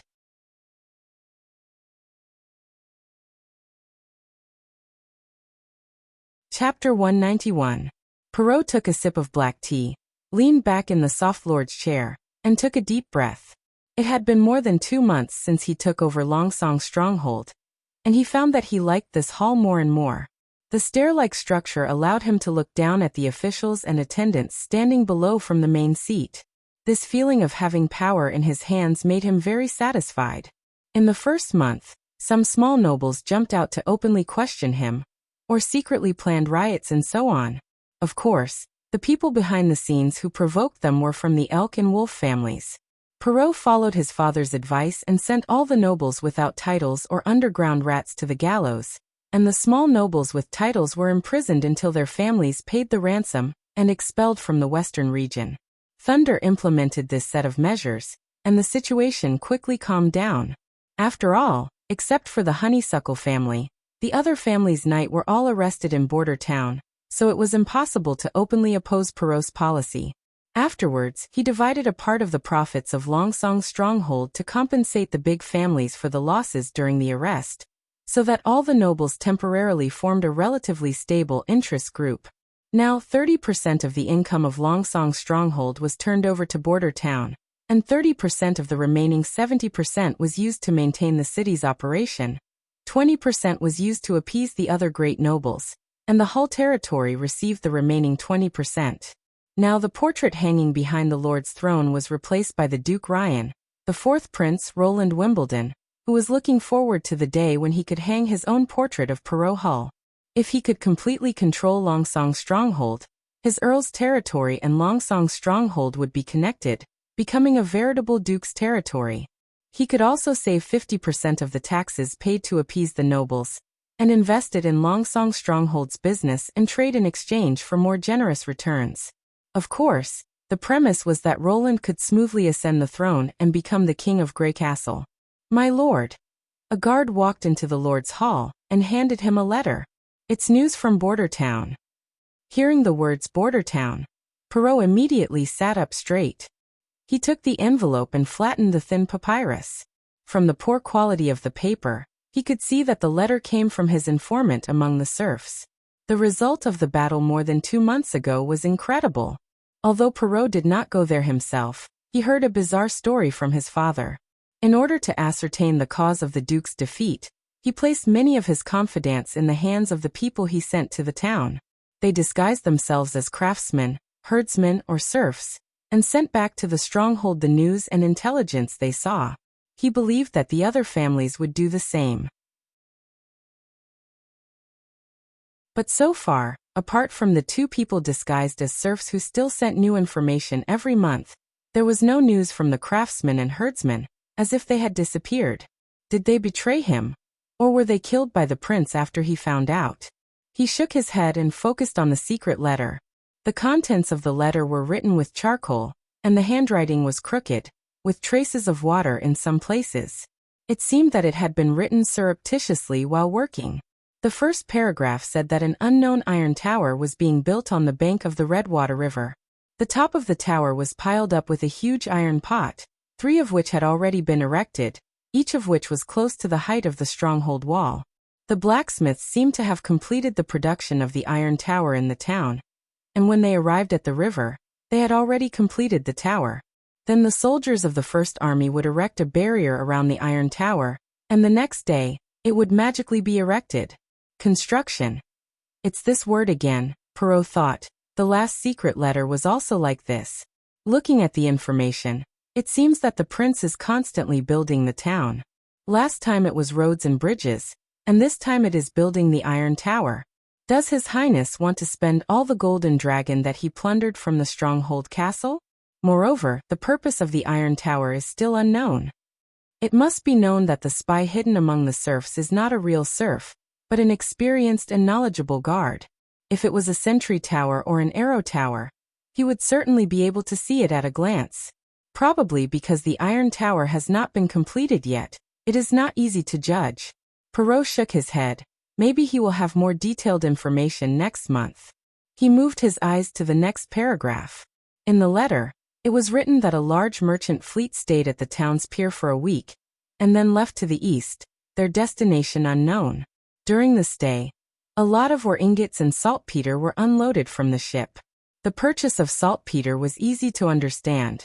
The second month of summer would become very hot, and the castle would need to consume a lot of saltpeter to cool down. It could also be used to refrigerate wine and fruit juice. As a member of the royal family, he certainly did not want to sweat all day long like a farmer in the field. But the purchase of ore ingots made Perrault feel a little surprised. Border town is an ore-producing area. He remembered that before the months of demons, when he went to the town as a messenger, Prince Roland had exaggerated and said that he would double the total amount of ore sold. But now not only did he not export ore, but he also wanted to import ore ingots? Thinking of the iron tower that was as high as the stronghold wall, he found that he was becoming more and more confused about what His Highness wanted to do. But when Perrault read the last paragraph of the secret letter, he suddenly froze. In the last 2 weeks, Border Town has held several open-air theatrical performances in the square. They don't charge tickets, the names of the plays are unheard of, and they even encourage the serfs to watch. What surprised him the most was that among the performers, the star of the Western Territory, Miss May, had disappeared recently. What's going on? The disappearance of May was a big news in the stronghold recently. Several of the plays that she was supposed to star in were changed, and the nobles left halfway to express their protest. The theater had to issue a notice, claiming that May had left the theater without telling anyone, and her current whereabouts were unknown. As soon as the news came out, the theater-loving nobles of the Western Territory suddenly went into an uproar. In the end, she ran to Border Town? There is no theater there, and to perform for civilians and serfs. Perrault could not imagine such a scene for a while. In his impression, Miss May was not an approachable actress. After thinking about it again and again, he decided to write a letter to His Highness Roland and formally ask him about it. As a theater enthusiast, he hadn't seen the wonderful performances of the star of the Western Territory for a long time, and even the opportunity to invite Shirley had decreased a lot. Since the play was performed in the town square, it was not surprising that it was seen by a peddler. It just so happened that this peddler came from Longsong Stronghold, so the news had reached his ears. Thinking about it this way, it should not expose the hidden guards among the serfs. Just as Perrault was about to let the attendants draft a letter, a knight quickly walked into the hall and said in a hurry, "My lord, the guards at the East Gate Watchtower have found a night team approaching the stronghold." "Knight, can you tell where they came from?" He suddenly stood up.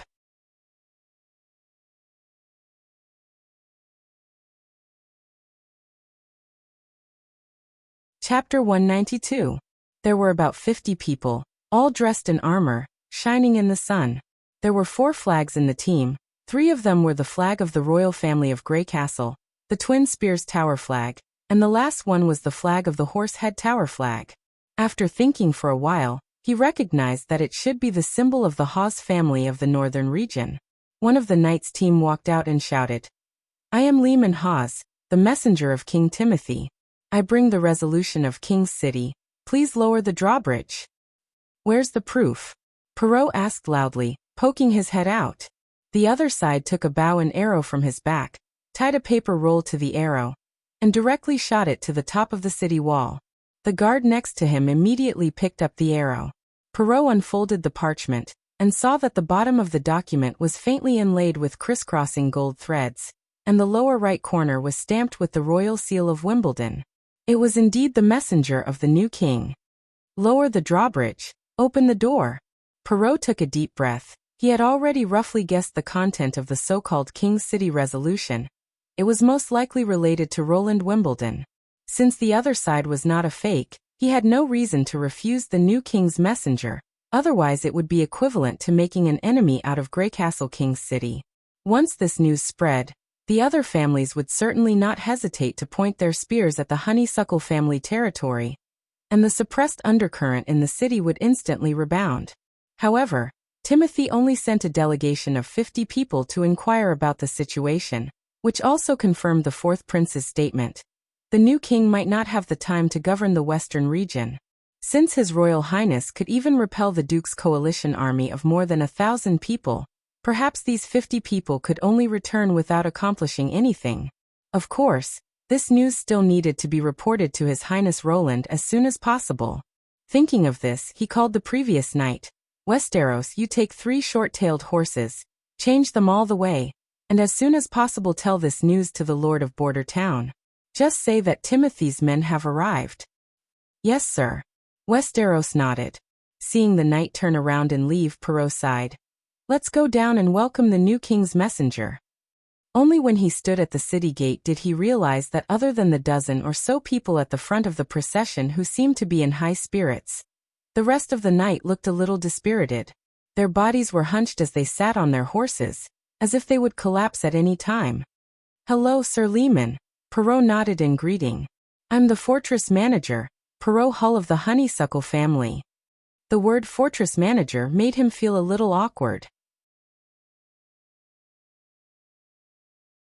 If he was really in charge of the western region and the Duke of Stronghold, he would not have to salute the messenger, nor would he have to greet the messenger at the door. He would only have to wait in the Lord's castle, and wait for the messenger to ask for an audience. I've heard of your name in Coldwind Ridge, acting Duke. Leman dismounted from his horse and walked up to him with a smile. Your western territory is really a strange place. Duke Ryan gathered an army but was unable to capture a small town. Instead, he lost his life. This is rare in Greycastle. Of course, this might be good news for Honeysuckle. Perrault automatically ignored the sarcasm in his words. How are your subordinates? They look a little uncomfortable. Don't worry about them. Leman glanced back at him. They probably haven't acclimatized to the climate after such a long journey. They'll be fine after a short rest. To be honest, this place is too hot. It's the north that's too cold. Since the other side didn't care, Perrault didn't bother to pay attention to this matter. I'm curious. Why did His Majesty's messenger set off from Coldwind Ridge instead of King's City? Because His Majesty Timothy is currently in the northern region, he said bluntly. Duke Ace took advantage of the fact that the border guards were weak to create riots in the north. He was suspected of rebellion, so the king had to send troops to suppress the rebellion. Rebellion? Perrault frowned. This didn't make sense. Although the border guards had knight and mercenaries from all over Greycastle, most of the members were still the Duke's own subordinates. How could he start a rebellion when his own subordinates had suffered heavy losses?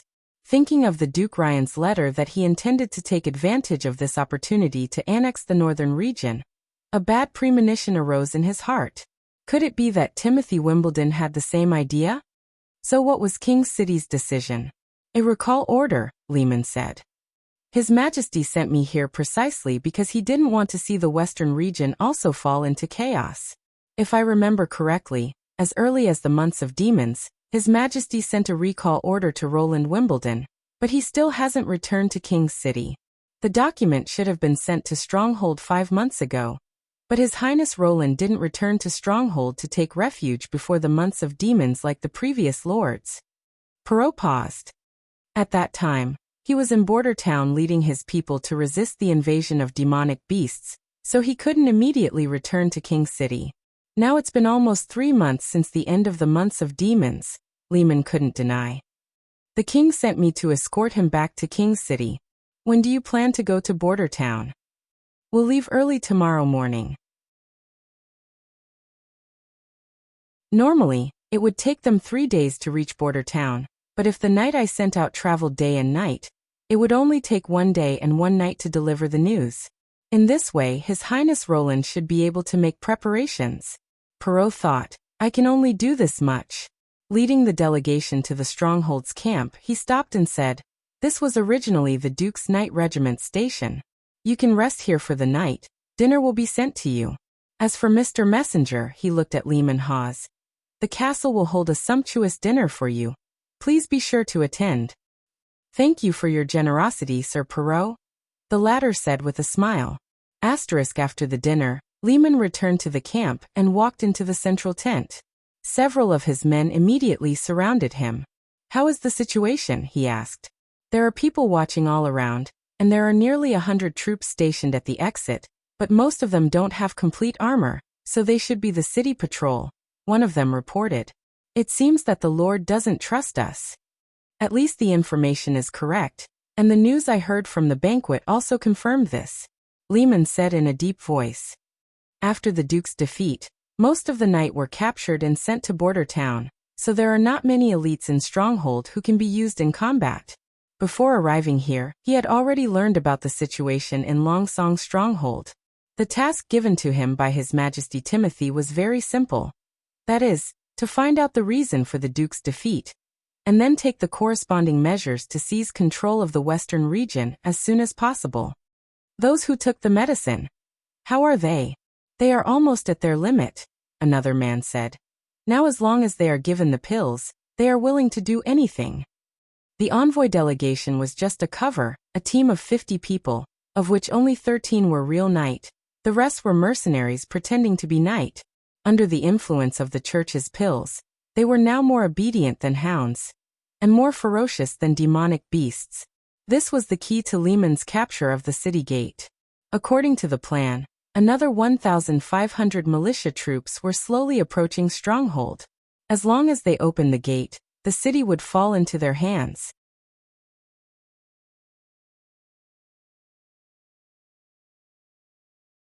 Chapter 193. The play was a great success. In 2 weeks, there were 3 performances of Cinderella, and many people saw it more than once.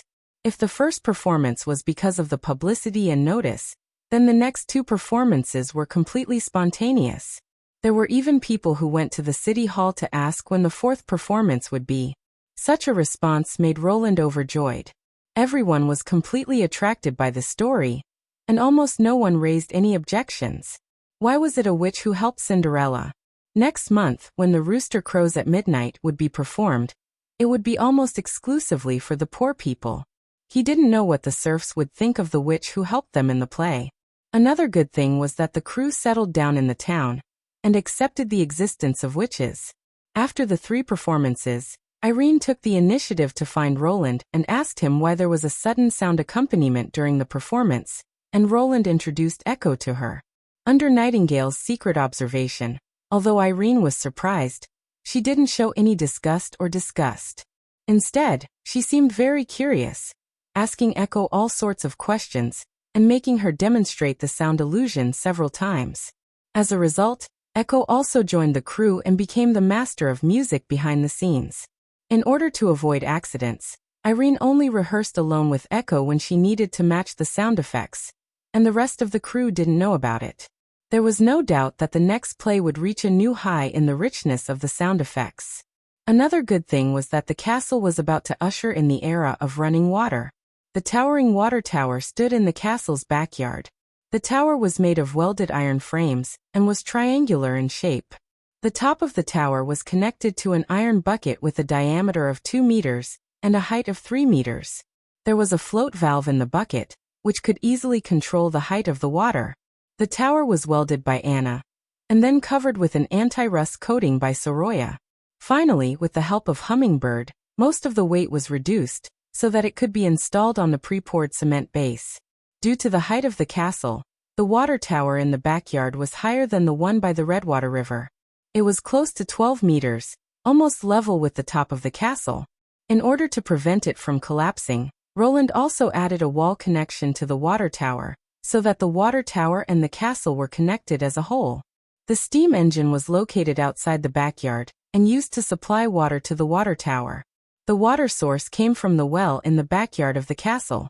This was the third generation of steam engines, and the biggest improvement was the reduction of noise pollution. Gaskets were installed on every connection point of the steam engine. These light blue gaskets were the same color that Soroya used to paint the sky. They were very soft and tough, which greatly reduced the vibration and noise of the machine. The inside of the cylinder and the edge of the piston were covered with the color of grass to reduce air leakage and improve work efficiency. The parts that were prone to tremors, such as the exhaust pipes, were all replaced with coated hoses. In order to prevent the steam engine from being exposed to the sun and rain, and to further isolate the noise, Roland also specially built a small room around it.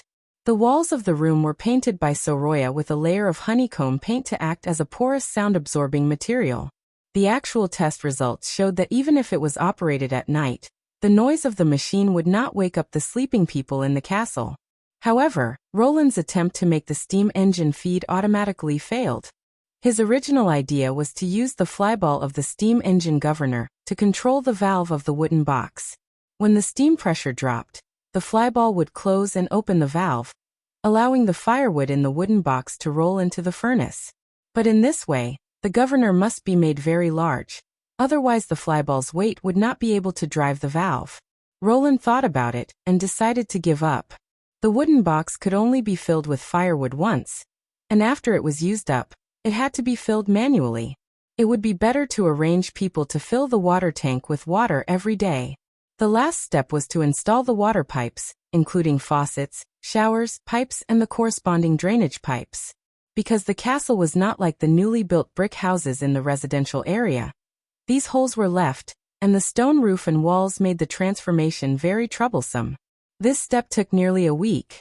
In order to live a happy life, Roland personally directed Carr to transform a room on the second and third floor into a bathroom. Soroya's new ability once again played a key role. After the drainage pipe was paved with cement, a thin layer of grass was painted on the floor. Not only was it waterproof, but when walking into the bathroom, it was like walking on a grassland.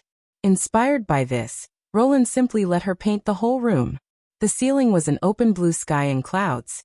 The four walls could see the distant valley and green grass, and the four walls of the bathtub were crystal clear, just like a gem. On the day that the water system was put into operation, the prince called all the witches to the bathroom to experience this great result. The water tank in the backyard was already filled with water. He turned on the faucet, and the water gushed out along the pipe. From today on, there is no need to bring water from the well, Roland proudly announced. The bath water also doesn't need to be returned every 3 days. You just need to stand under the shower and pull this switch. Huh. Where does the water come from? Lightning stuck out her tongue and licked the endless water droplets. It's sweet. Maggie stuck out her head from under Lightning and did the same. It's sweet. Roland stopped the third Nana, who wanted to stick her head closer. Anyone who wants to drink water must wait until it is boiled before drinking. The water flowing out from here can only be used to wash hands and bathe. This is the siphon principle, right? Anna looked at Roland, her lake blue eyes sparkling. What is that? Hummingbird raised her hand and asked. Under the training of Teacher Scroll, the witches in the class had now developed the habit of raising their hands and asking questions. According to elementary physics, when the liquid level of two containers is different, the two liquids are connected by a pipe. No matter what the shape of the pipe is, under the action of the liquid's own gravity, there will always be a tendency to keep the liquid level moving. Anna recalled while explaining, our position is lower than the water tower, so the water will constantly flow here. Absolutely correct, Roland praised. To be able to connect the knowledge she learned with reality, she was indeed a genius. What about this? Nightingale curiously pointed to the shower hanging high up. Why does it have so many small holes at the bottom? Roland turned the valve, letting the tiny water droplets spray out. For the convenience of bathing. As long as you stand under the shower, you can easily wash your body. So, you've been tossing and turning in the castle for a week, just to make bathing more comfortable? Lily curled her lips and whispered. You're indeed a noble who loves luxury. Lily, Scroll said, frowning.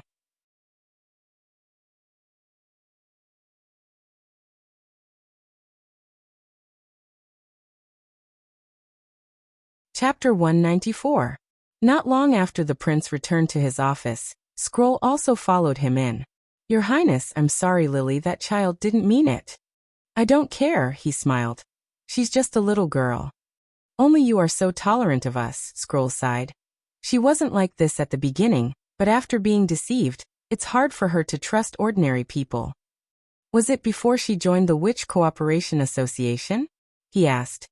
I remember she joined you only a year ago. Indeed, I found her on the outskirts of Redwater City, Scroll said. You know, I can feel the existence of magic, and the closer I am, the stronger it is.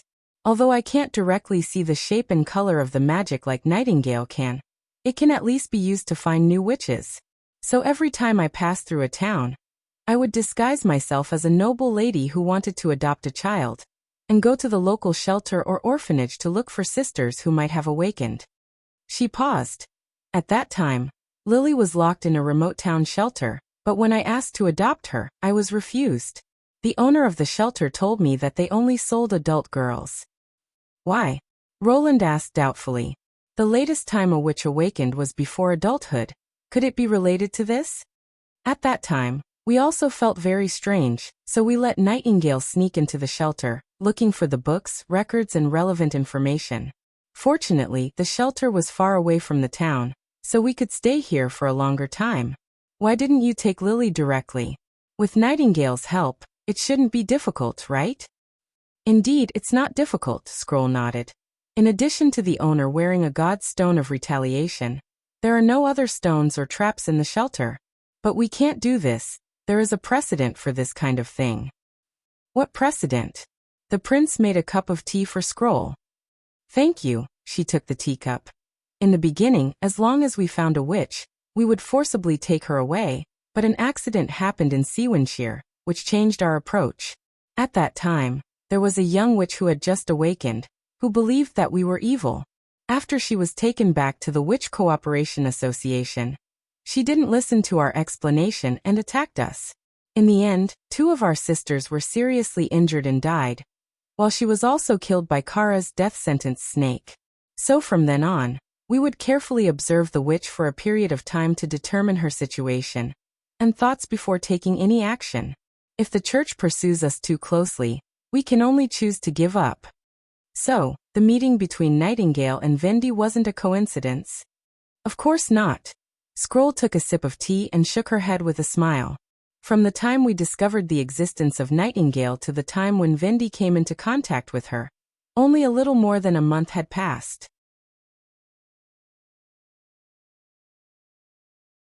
During this time, we also recruited other sisters, such as Red Pepper and Windchaser. At this point, her expression dimmed a lot. Unfortunately, they were all buried in the barbarian land. If everyone had chosen to settle down in Border Town from the very beginning, it would have been much better. Roland also felt quite regretful. If more than 40 witches of the Witch Cooperation Association had gathered in Border Town, I'm afraid it would have already entered a modern life. Let's not talk about that. Scroll took a deep breath. Let's talk about Lily. After searching the shelter and tracking the owner's whereabouts, we discovered a shocking fact. This small country house is neither a real shelter, nor was it built to screen witches. Then what was it for? In order to satisfy the owner's selfish desires. Even if Scroll was a person with good self-restraint, when she said these words, her expression became somewhat gloomy. Every week, the owner would go to the slums of Redwater City, abduct those homeless girls, and deceive them by saying that he was a kind-hearted aristocrat who had opened a shelter in the suburbs, and that there would often be great aristocrats who would disguise themselves and come to choose their adopted daughters. As long as they were chosen, They wouldn't have to worry about food and clothing for the rest of their lives. Not everyone would be deceived, but, over the past 10 years, there have been hundreds of girls who have gone to the shelter. So many. Roland frowned. But you said that the shelter's scale is not large. Hundreds of them are just records in the account book. Most of them are dead, she whispered. In the past 10 years he has found a total of 3 witches, all of whom were sold to the church. As for the other girls, if they were relatively good-looking, he would also dress them up and sell them to those who needed them. As for the ones that no one cared about, he would kill them in the woods of the shelter. Oh. For a moment, the prince didn't know what to say.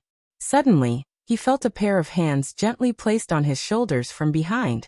The probability of a witch's awakening is not high, so after deducting the shelter's expenses, the golden dragon that he earned over the years was about 20, according to the account book. But for these 20 golden dragon, nearly 300 people died, and the pits in the woods were filled with corpses. When Kara interrogated him as to why he did this, he unexpectedly said that earning the golden dragon was not his original intention. It was only to maintain the shelter's operation, and that it was also for this reason that he only sold adult women. A witch could be sold for a much higher price than an ordinary woman. His purpose was to enjoy the pleasure of having the power to decide the life and death of these wandering girls. He felt like he was a king. Kara, in a rage, killed him, and when we tried to disperse the group of girls, most of them glared at us, as if we had taken away their chance to be adopted by the nobility. Lily was also like this at first, until Kara took her to the woods behind the small building, where she saw her friend, the lucky girl who had lied about being chosen by the nobility and left the shelter a month ago, as well as several smelly pits. After that, Lily vomited and fainted in Kara's arms. When she woke up, her expression was dull, and there was no spirit in her eyes. Later, under the care of Vendi, she slowly recovered. From then on, she was full of vigilance and distrust towards ordinary people, especially the nobility. Scroll said, but I believe that she will slowly correct this view. After all, you are also a member of the nobility. So that's how it is. Roland secretly sighed in his heart. After experiencing this kind of thing, to still be able to pull himself together, it can be said that he has a strong will. Scroll picked up the kettle and refilled their cups. After a long silence, she opened her mouth and said, Your Highness, I have a question to ask you. What question? He was startled, and found that Scroll's expression was somewhat serious. Nightingale, are you also here? Well, Nightingale appeared. Do you need me to leave? No, you already know about this matter. She shook her head. Just accompany me to witness it.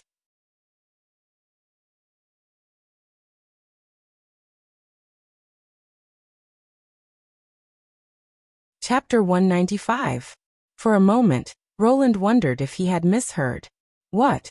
Scroll bit her lip and repeated it again. This time he was sure that he hadn't misheard. Would a witch care so much about his marriage? Are you sure that witches can't have children? Is it because for some reason it led to a wrong understanding? For example, the Holy Mountain. I also hope so, she sighed. Unfortunately, many examples have confirmed this point. Whether it was with ordinary people or forced, there were no examples of witches giving birth. The Witch Cooperation Association didn't have any, and the other witch organizations also didn't hear of it. Reproductive isolation. Such a word emerged in Roland's mind. Have witches really completely surpassed ordinary people and become a new human being, so that they can't conceive offspring with the old human beings? Or is it because of the magic power gathering in the body, leading to this phenomenon? But now is not the time to get to the bottom of it, he thought. The key lies in its influence. Would this be a hindrance to his idea of marrying a witch? The first thing that came to Roland's mind was Anna. Although it was a pity that he couldn't have children with Anna, but the premise of him liking children was based on his love for Anna. Not having children would not reduce this love. Moreover, for him, who had a modern soul, the relationship between him and his descendants was far less important than the ancient emphasis on blood inheritance. As a separate individual, he didn't see his children as an extension of himself. The latter could neither inherit thoughts nor memories, but was an independent person. Therefore, from an emotional point of view, He could completely accept the fact that witches couldn't have children. Then there was only one obstacle left, the problem of an heir. However, this wasn't a difficult task for me, who had studied the long river of history. All I had to do was establish an empire that didn't need an heir. There were many ways to implement this, and I could slowly consider it later. Overall, Roland was surprised to find that this was actually a major piece of good news. How to build a social framework in which new human witches and ordinary people could live in peace and progress together was a problem that he had been thinking about since the night talk with Nightingale. But he found that even with the suppression of the God's Stone of Retaliation, as long as enough time passed, the witches and their descendants would always form a stronger group. Even if the technology developed to the point where ordinary people could also use magic, it still couldn't make up for the witches' overall superiority in intelligence, memory, and thinking speed. And now he was told that witches were infertile. This, to a great extent, prevented the formation of family groups and weakened the gap between the witches and ordinary people. At the same time, he saw the hope of the two working together. Perhaps because he had been thinking for too long, Nightingale couldn't help but grab his arm. Roland snapped out of his thoughts and patted the back of her hand comfortingly. He cleared his throat and said, "That's what I thought before, and I still think so." Scroll was stunned for a moment. What? The hand on her arm instantly tightened. Roland couldn't help but laugh out loud. Previously, he had doubted whether he had heard wrongly. Was it the other party's turn now? He coughed twice and said again, "Now I still think so. I am willing to marry a witch." When Scroll left, her expression was very strange. She seemed to be satisfied, but also slightly sad, which made Roland confused. He could only ask Nightingale, who was beside him, "Is she okay?" The latter didn't answer, but looked at Roland with a smile. The sunlight outside the window shone on her white face and soft hair, bright and beautiful. "Well," Roland looked away, "I'll take it that you're in a good mood." At this moment, there was a knock on the office door. "Your Highness, a knight has come to Longsong's stronghold. He said he has information to give you. Take him to the reception room. I'll be there later." When the prince entered the hall, the knight immediately stepped forward, knelt on one knee and said, "Sir Perrault asked me to tell you that Timothy Wimbledon has sent an emissary group. They have already arrived at Longsong's stronghold." "An emissary group?" Roland muttered. "How many people have come?" "A total of about 50 people. That seems to be a persuasion team," he thought. "If it's just a diplomatic means, it won't hurt me at all. When did they arrive?" "Yesterday morning," the knight said in a deep voice. "Sir Perrault asked me to hurry up and inform you of the news as soon as possible. It only took them one day. I'm afraid they were carrying torches all night. You've worked hard, take a good rest for a day and then return." Roland looked at the guard and said, "Reward him with a golden dragon and take him to the hotel." After the knight left, Roland wanted to put this matter aside. After all, a team of 50 people was no threat to Border Town. And if it was only for negotiation, he could just let the leader come in. But thinking that Perrault was so cautious, it was better to know the whereabouts of the emissary group. Thinking of this, he called Lightning and Maggie, and let them fly to Longsong's stronghold one after the other to check the situation. After an hour, the two witches finished their investigation and returned to the castle. "There's nothing," Lightning reported. "I haven't seen a team of 50 knight on the road. I haven't even seen a single knight." "I haven't seen a single one, Ku," Maggie confirmed. "It seems that after their long and arduous journey to the big city, they need to find some fun to relieve their tired bodies." Roland felt relieved. "Before the arrival of the emissary group, you will scout along the road once a day." He paused. "By the way, how's the progress of the map you drew?" "I've put together hundreds of maps, almost enough to fill Soroya's room," Lightning said. "She has now moved the map to the backyard. Do you want to see it?" "Okay," Roland said with a smile. The backyard of the castle had been turned into a botanical garden. And since Sean had brought back the crop seeds from the port of Clearwater, the things planted here had become even more bizarre. Moreover, in order to save land and flower beds, Leaf had put up a wooden shelf in the air, so that many plants, like grapevines, could wrap around the shelf and grow, and even climb up half of the castle wall. Now the wall behind the castle was hung with grapes, apples, wheat and sugar cane. When the witches had nothing to do, they would gather in the backyard and eat some fruits and sugar cane from the wall. Unfortunately, these crops could only be grown under the influence of Leaf's magic, so they could only be regarded as incomplete experimental products. The map was placed in the middle of the courtyard. It was 5 or 6 square meters, and was made up of pieces of parchment. "We're here." Lightning put one hand around Roland's waist and slowly floated him up, floating in the air above the map. "Do you see the palm-sized grayish-brown square? From the air, Border Town looks like this. The east and south are blue. Are they the sea?" "Yes, but we have to cross over a mountain ridge to get there." Roland's heart slightly shivered. If it was said that the barbarian land was 10 times wider than Grey Castle, then it would be normal. But he didn't expect that when the complete map was presented in front of him, the Western Territory would actually seem so small. In front of them was the impassable mountain range. Behind was the sea. It was simply like a border area sandwiched between natural strongholds. No, not only the Western Territory, he filled in the missing parts of the map in his mind. If the impassable mountain range that divided the mainland was a wall, then Grey Castle, and even the entire mainland, would only be a small piece of land behind the wall.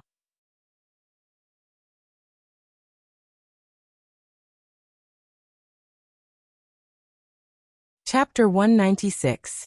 Lehman and his party rode their horses through the streets of Longsong's stronghold.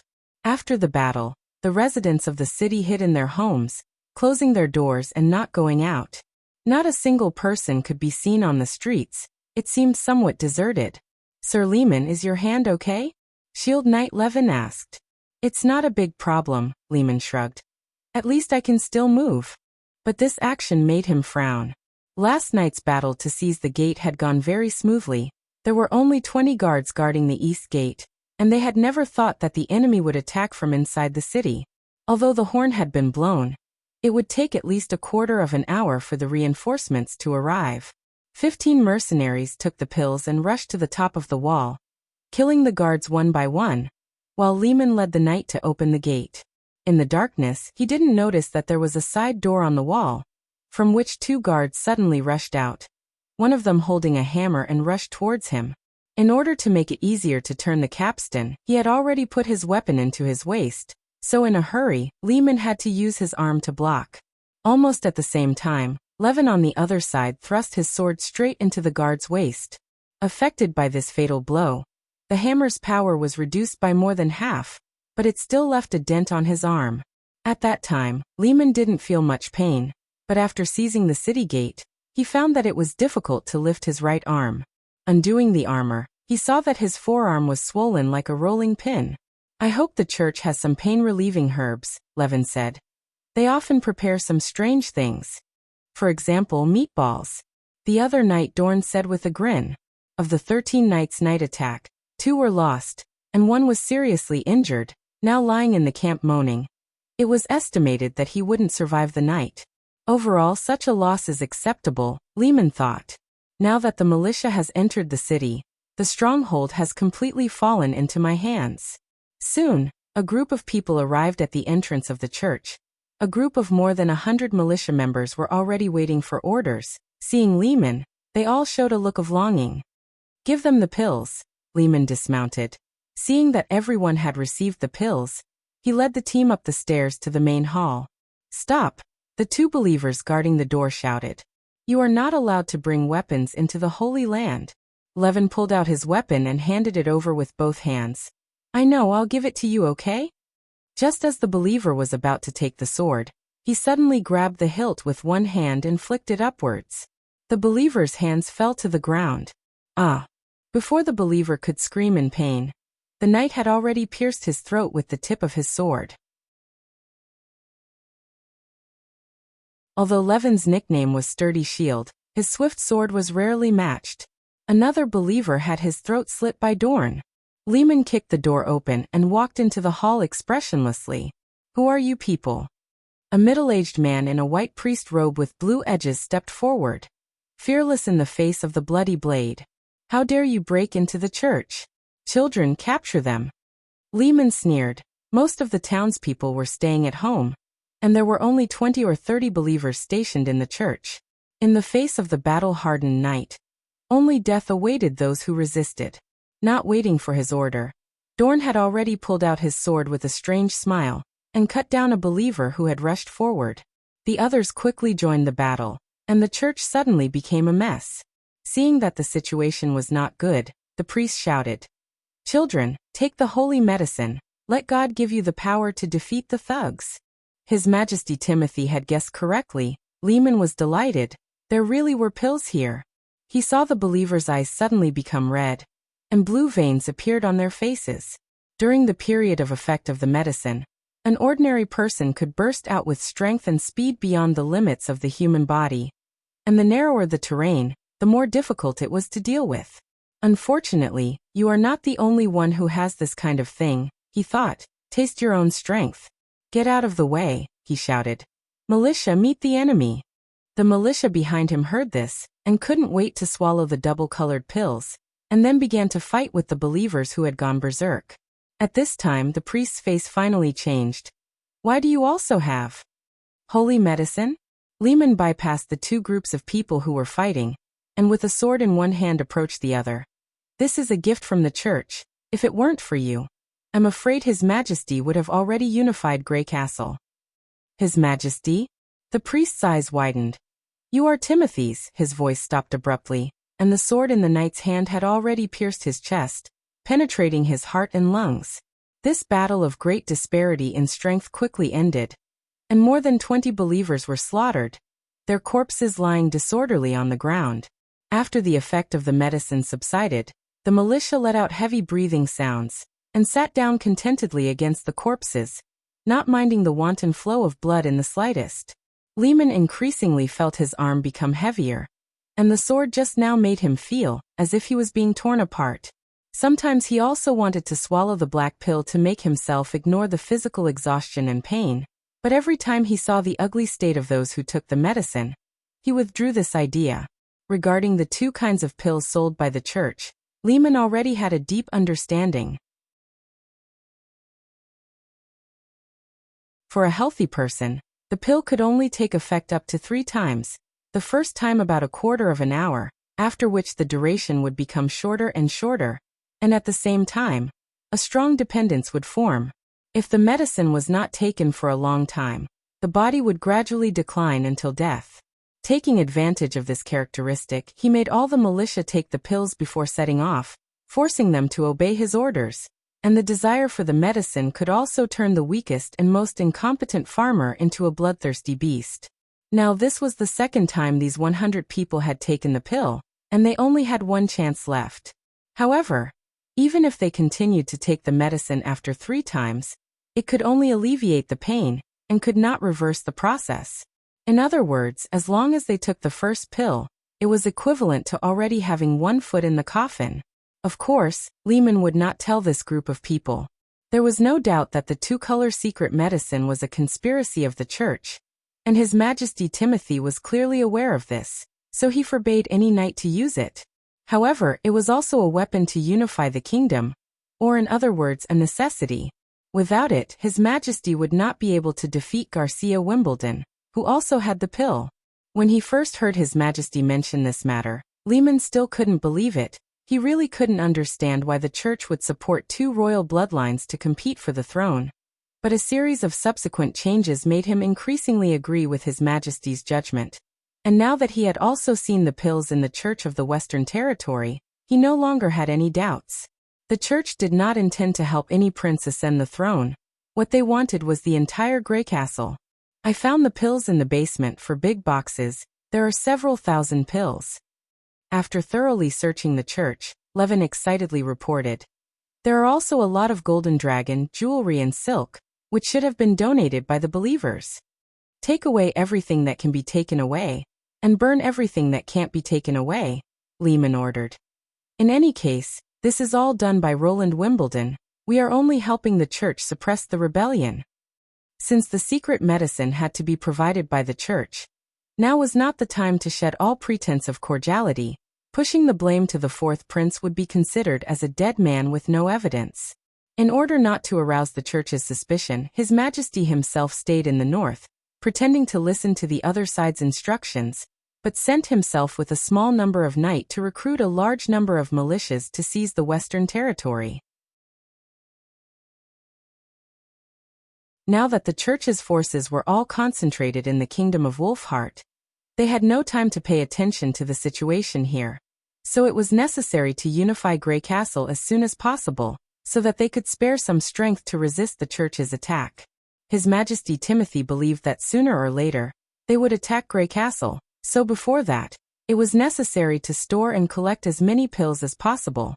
At the same time, he also ordered King's City Alchemist Workshop to study the ingredients of the secret medicine, striving to be able to imitate it as soon as possible.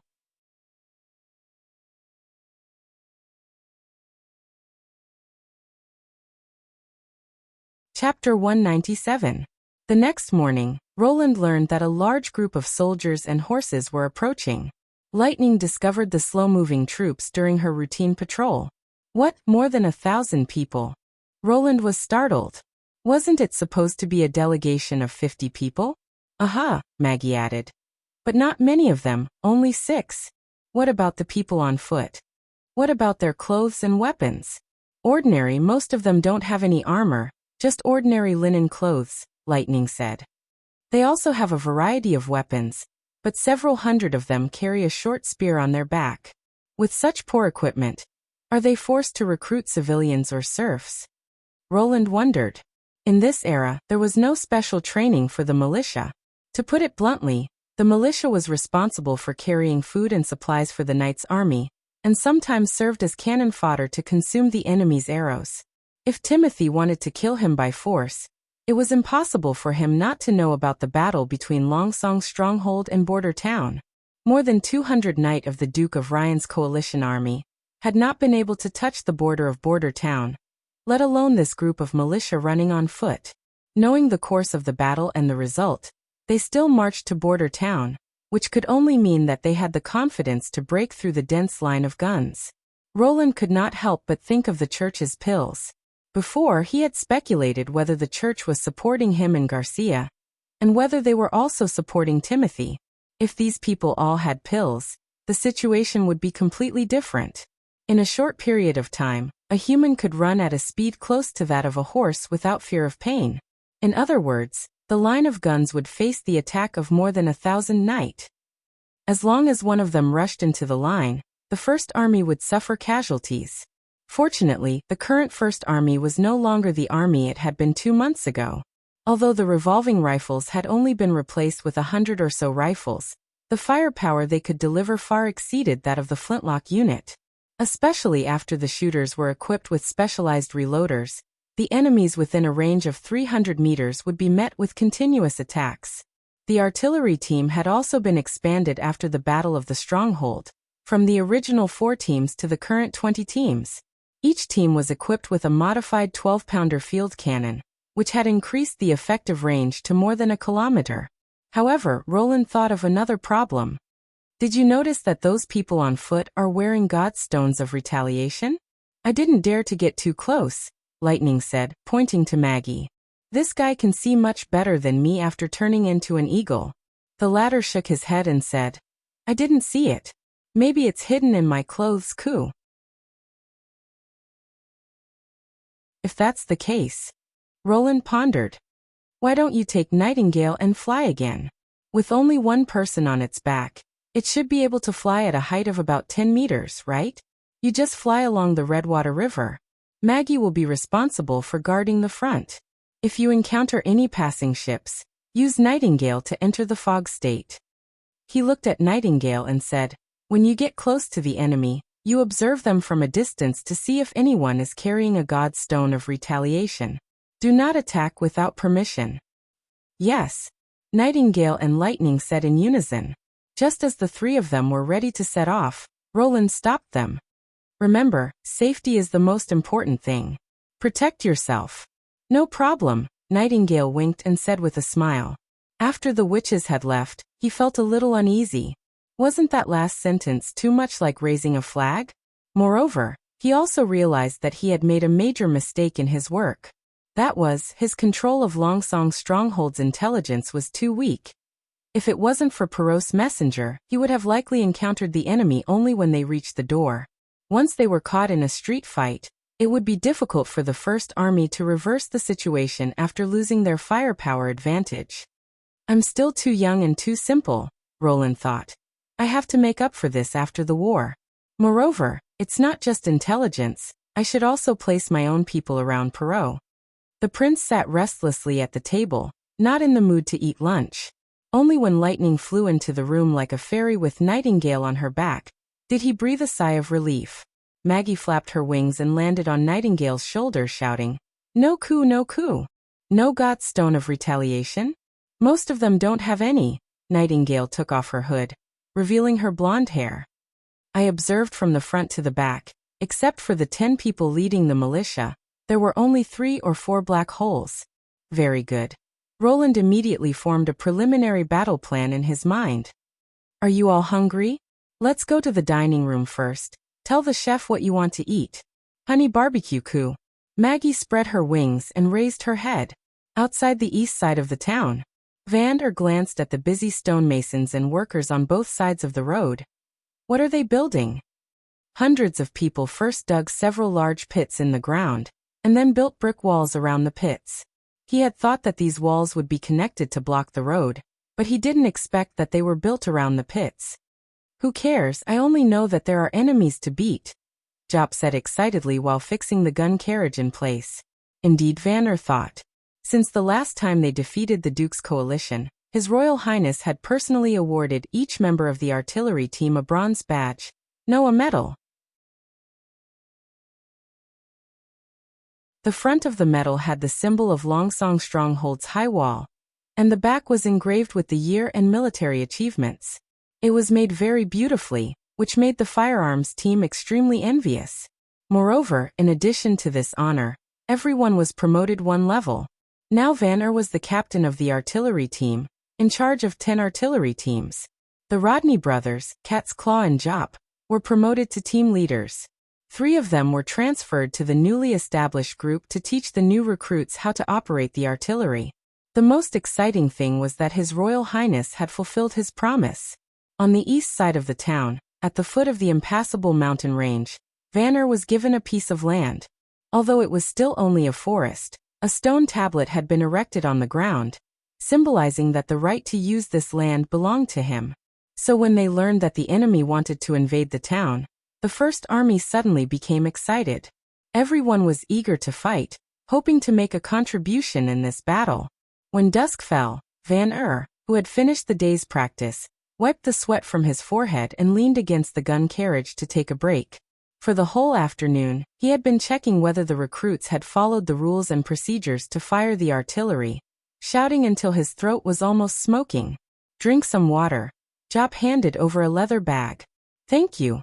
Vanner unscrewed the lid and drank it in 1 gulp. "I think I know what they want to build," Jop said proudly, curling up the corner of his mouth. "Really?" He returned the leather bag to Jop. At this time, the brick wall had been built to half a person's height, roughly forming a hexagon around the pit. However, on each side of the wall, 30 or 40 centimeters from the ground, there was a narrow horizontal gap, a bit like a window but slightly narrower. It can't be a house, right?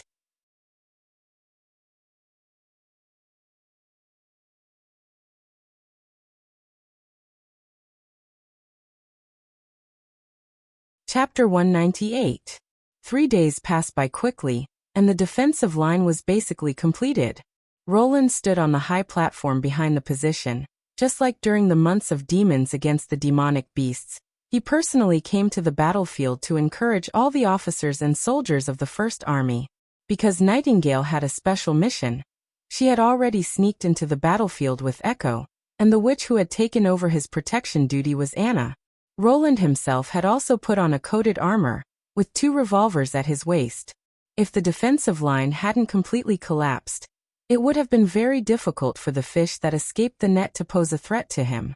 "The enemy is about 10 kilometers away from here, Coo." A huge pigeon descended from the sky and landed on his shoulder. "Good job, continue to monitor them." Roland took out a piece of beef jerky from his pocket and handed it to Maggie. She pecked the jerky open and swallowed it, then spread her wings and flew towards the east. With Lightning and Maggie taking turns to scout, he was very clear about the enemy's movements, so he could calmly arrange the battlefield. In order to deal with the berserker warriors who had taken drugs, it was not safe to line up in a long and thin battle line.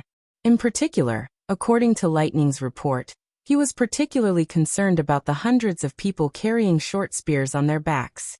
If he had not guessed wrong, it was very likely that the other side had used them as a preemptive weapon. Generally, the range of a thrown weapon wouldn't exceed 50 meters, but that was only for ordinary people. After taking the pills, how far the militia could throw their short spears, Roland wasn't clear, but once it exceeded 100 meters, it would become a threat to the firearms team.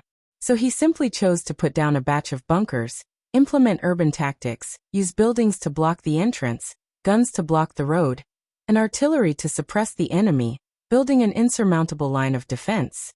With enough cement, it was easier to quickly build a bunker than a city wall, although the single-layer brick bunker seemed a bit fragile in structure. For the militia who didn't carry heavy siege weapons, it was already an indestructible fortification. 10 bunkers were arranged in a diamond shape on both sides of the road, forming a crossfire. Each bunker was equipped with 24 soldiers. Half of them were recruits and half of them were veterans. The skilled veterans were responsible for shooting, while the recruits were responsible for loading the ammunition. Soroya had also drawn optical camouflage on the bunker. Looking at it from a distance, the bunker and the surrounding environment were almost integrated into one, and it was difficult to tell the difference between the two. Behind the battle line was the artillery unit. The 20 cannons were lined up in a row, and the firing sequence was the same as before. They adjusted the firing angle and loaded the corresponding ammunition according to Lightning's instructions. There was also an emergency force standing around the artillery position. There were about 100 of them, equipped with flintlocks, to protect the artillery and His Highness in the rear. Looking at the spirited and high-spirited soldiers in the defense line, Roland felt a little emotional. At first, they were thin and weak, and had signed up to join the army for eggs. But after the baptism of the months of demons and the defense of the town, they were now able to shoulder the heavy responsibility of defending their homes. Your Highness, the enemy is only 2 kilometers away from us. This time, it was the little girl Lightning who flew back to report. Very good. Leave the surveillance task to Maggie. You can go into the forest and issue the signal to fire. Roland nodded, then turned around and said to the chief knight, "Pass my order. All members of the First Army, get into position and prepare to meet the enemy." Yes. Carter saluted. Lehman felt that his hand was getting heavier and heavier. 2 days ago, there was still a burning pain, but now he had almost lost consciousness. The armor could no longer cover his swollen and blue arm, and the place where the hammer had hit left a red and black mark. At first glance, the skin looked like it was covered with a layer of oil, somewhat transparent and shiny. It should be a broken bone, he thought. If I don't treat it, I won't be able to keep my arm. Although the painkillers found in the church could relieve the pain, they couldn't make the broken bone grow back. He decided to wait until the end of the battle and immediately return to King's City, where Greycastle's best pharmacists and alchemists should be able to cure this damn internal injury. "Sir Lehman, your hand, is it okay?" Levin asked with some concern. "It only looks scary," he pretended to be indifferent. "Besides, we don't need to attack Border Town, we just need to watch from the side." "I hope the pain in your arm hasn't made you dizzy, sir," Dorn sneered. "Have you thought about how to attack Border Town?" The other's tone made Lehman frown, but now was not the time to care about such trivial things. According to the information I heard from the Wolf and Elk nobles, they mainly rely on a long-range attack weapon to contain the knight's charge. This weapon can launch an attack before the knight can accelerate, accompanied by fire and a loud noise, similar to a large ballista. But the projectile it shoots is much faster than the ballista. In other words, although it is powerful, it can't be fired continuously, right? Levin quickly grasped the key point. Yes, the faster we approach the enemy's line of defense, the less attacks we will receive, Lehman nodded. In addition, the number of people is also very important. As far as I know, The Duke of Ryan's Knight Regiment and the Noble's Knight Regiment add up to no more than 200 people, and in the end they are only one step away from breaking through the line of defense, while we have no less than 1,500 people. After taking the medicine, these idiots can run no slower than horses, so the result will be completely different from the last time. Or all of this will not happen at all, Dorn said disapprovingly. Roland Wimbledon may still be waiting for the emissary group to visit him in the castle. We just have to walk into the castle and cut off his head. No, he must have already noticed us, Lehman said decisively. Haven't you noticed that in the past 3 days we haven't met any caravans? It's not strange for the merchants who set off from Longsong Stronghold to stop or return after seeing the tail of the main army, but not seeing any caravans from Border Town is unusual. This can only mean that the prince has sealed off the border. Now do you understand why His Majesty chose Sir Lehman as the captain, and not you? Levin sneered. Well, it seems that there is no problem with your head for the time being, Dorn shrugged. This is also good, compared to killing the prince. It is obviously more interesting to get rid of those untouchables who dare to rebel against His Majesty. Sir Lehman, Border Town's troops and horses have been discovered in front. The knight in charge of the investigation reported. Let's go and have a look. Lehman urged his mount forward. At this time, the outline of the town's castle was faintly visible, and at the end of the road there seemed to be a shadow walking. He took out his telescope and carefully observed the enemy's line of defense. Those wheeled things should be the long-range attack weapons mentioned in the intelligence, but their number seems to be much greater. Should we let everyone directly rush forward? Levin asked. This road is a bit narrow. I'm afraid it won't be able to accommodate all the militia. He looked to the right side of the woods. We can divide some people and go around the woods. It doesn't matter if it's slow. If we can form a pincer attack from the side, this line of defense won't last long. Just as Lehman was about to order the adjustment of the team, he suddenly caught a glimpse of a white figure from the corner of his eye. He was startled. Is this an illusion caused by the broken arm? Turning his head, he saw that it was actually a woman. She was wearing a hood, her whole body was shrouded in a white robe, and before he had time to open his mouth, a flame suddenly appeared in her hand.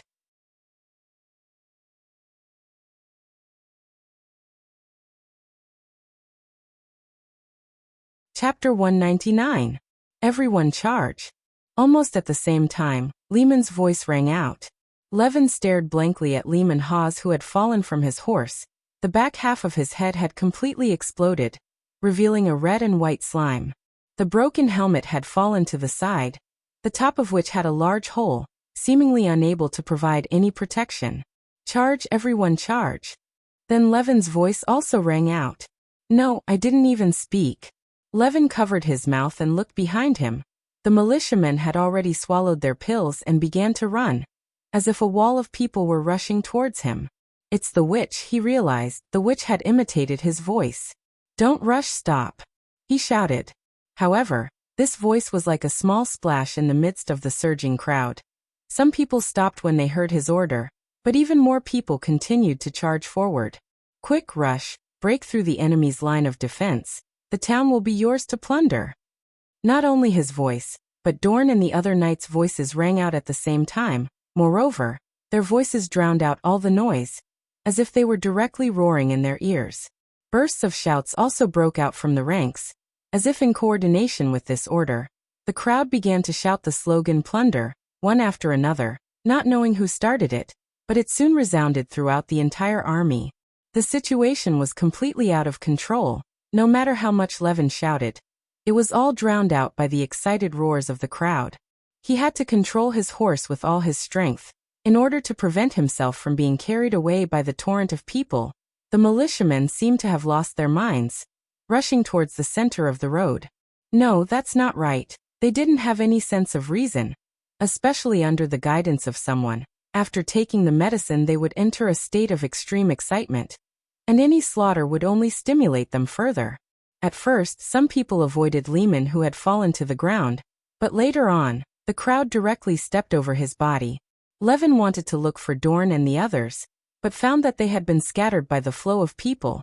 So he had no choice but to follow the direction of the troops, gradually moving towards the side of the woods. If he suddenly moved his horse horizontally, It was likely that he would be knocked down by the militiamen who had increased their strength by several times. At that time it would be difficult for him to stand up again. After separating from the troops, Levin looked around, wanting to find the witch who had created this chaos and dismember her body into 10,000 pieces. In his opinion, this was definitely a witch's plot. The 1,500 people who had taken the pill rushed towards the town's defensive line, like a swarm of bees. For the prince, this was also a wave of fatal attacks. Even if the enemy had a large number of new weapons, they would not be able to withstand so many people, and the final result would definitely not be good. In a situation where both sides suffered losses, the witches were obviously happy to see such a situation, so they played tricks and lured the army to advance without authorization. The witch who killed Lehman and created the chaos shouldn't be the same person. Roland looked at the small number of militias around him. They were all standing at the front of the army and had witnessed Lehman's fall, as well as the group of people who had heard his order to stop. However, compared to the huge army, there were less than 30 people gradually approaching them. One of them should have the ability to hide their body, and the other one should have the ability to simulate sound. It's impossible for a witch to have two abilities. Go find the latter. I want to tear her throat with my own hands. From the shooting window, Brian could see that the enemy was getting closer and closer. The bunker in front of them was already firing. His position was located in the middle of the diamond, so he had to wait for the enemy to pass by the purple marking on the side of the road before he could open fire. This kind of waiting made him very anxious. Walking to the other side of the window, Brian looked back into the distance. White smoke was constantly rising from the artillery position, and a loud sound like rolling thunder could be heard. They were the first to get busy. The range of the 12-pound cannons covered almost the entire battlefield, and if you listened carefully, you could even hear the whistling sound of the shells passing through the air. My God, they're really fast. Look at that guy. His hand was cut off by a shell, but he's still running forward. His Royal Highness is right. Are they still human? They're just like demonic beasts. Since the First Army had been informed before the war that the enemy was a madman who had taken the church's berserk pill, the enemy's charge against the rain of bullets not only didn't scare them, but instead made them full of fighting spirit. After all, the First Army had grown up fighting against demonic beasts. Captain, they're almost here. Someone reminded him. Brian quickly returned to his position and put the rifle out of the window. Compared to the original flintlock that needed to be reloaded once, the new weapon issued by His Royal Highness was simply a qualitative improvement. He could fire 5 bullets in one go, and then throw the cartridge to the recruits behind him, and then fire the 5 spare bullets. By this time, the recruits should have already reloaded their bullets. However, His Royal Highness had emphasized during training that only when the enemy was within 100 to 50 meters of them could they use this method to suppress the enemy. When shooting from a distance, it was necessary to improve the accuracy as much as possible, because the bullets for a revolving rifle were very troublesome to make, and each person had a limited amount of them. Brian deeply believed that the gunpowder-filled copper shells were thin at the front and thick at the back, and almost every one of them was the same. A blacksmith would never be able to make such an exquisite thing, so he knew that it must have come from the hands of a witch. Usually, everyone would collect the bullet shells and hand them over to Iron Axe, and after the shooting training, they would inevitably have to practice reloading. A group of people sat in the center of the camp, and in accordance with the operating rules, they would put the primer, gunpowder, and warhead into the distributed bullet shells, and then assemble new bullets. Because of this, he was reluctant to indiscriminately consume the ammunition on targets that were difficult to hit. When the enemy crossed the purple mark, Brian took a deep breath and shouted, "Fire freely!" The soldiers had been waiting for this order for a long time, and they couldn't wait to pull the trigger on the target they had already aimed at. For a moment, the bunker was filled with the sound of gunfire. The first enemy to cross the line of fire was hit by the crisscross bullets from both sides, blood blossomed from his waist, and he staggered 2 steps before falling to the ground. Obviously, they could withstand more pain than ordinary people, but in the face of large-caliber bullets, it was still of no use. Brian noticed that several people had jumped to the top of the bunker in the front row, wanting to sneak attack the soldiers fighting inside from behind, but a thick iron gate blocked them outside. Without hesitation, he turned the muzzle of the gun and killed these fanatics who had exposed themselves one by one. The reason why the bunkers were arranged in a rhombus shape was that they could cover each other, and if the enemy tried to circle behind them, they would be strangled by the firepower of the bunker behind them. "Be careful, they're throwing spears," suddenly someone shouted. Brian saw a dense black shadow jump out from the middle of the enemy's main force, and after crossing the highest point in the air, it fell towards the bunkers on both sides. This distance, it was probably 200 or 300 meters. He subconsciously shrank his head closer to the pit, only to hear a series of crackling sounds above his head. After this wave of attack, he stood up straight and found that not a single spear had been thrown into the bunker. The situation in the bunker in front was similar. Only a few short spears were stuck in the wall, like lonely feathers. "It looks scary, but it's useless," the crowd laughed. At this moment, Brian saw an enemy braving a series of sputtering dust to approach the bunker where he was located. He bent down and threw the short spear in his hand horizontally. The moment the weapon left his hand, he was also knocked down by a dense rain of bullets.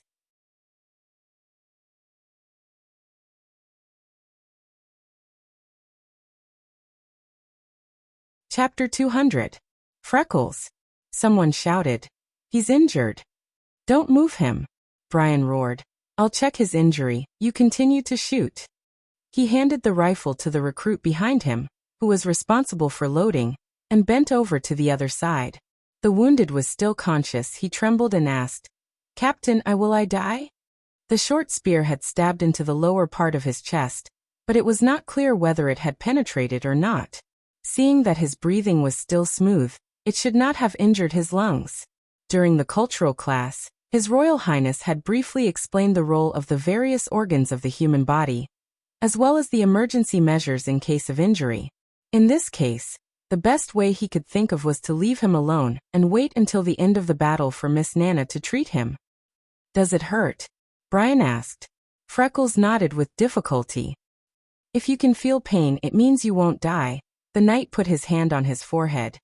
"You should know Miss Nana's ability, right?" "Yes." Freckles reluctantly revealed a smile. "Everyone usually wants to see her, so I can also see her." "Yes, so you have to hold on." After Blair finished speaking, he returned to the front of the shooting window. The recruit looked back worriedly. "Don't you need to pull out the spear?" "If you pull it out, it will easily cause a lot of bleeding. When you learn this, you will naturally understand." He paused. "What we can do now is to defeat the enemy as soon as possible." Standing on the high platform, Roland could clearly see the enemy rushing towards the town like a tide. Every time they crossed a row of bunkers, their speed would slow down a lot. When they crossed the third row of bunkers, the enemy's flanks were completely exposed to the crossfire of the archers. Echo's role was very obvious.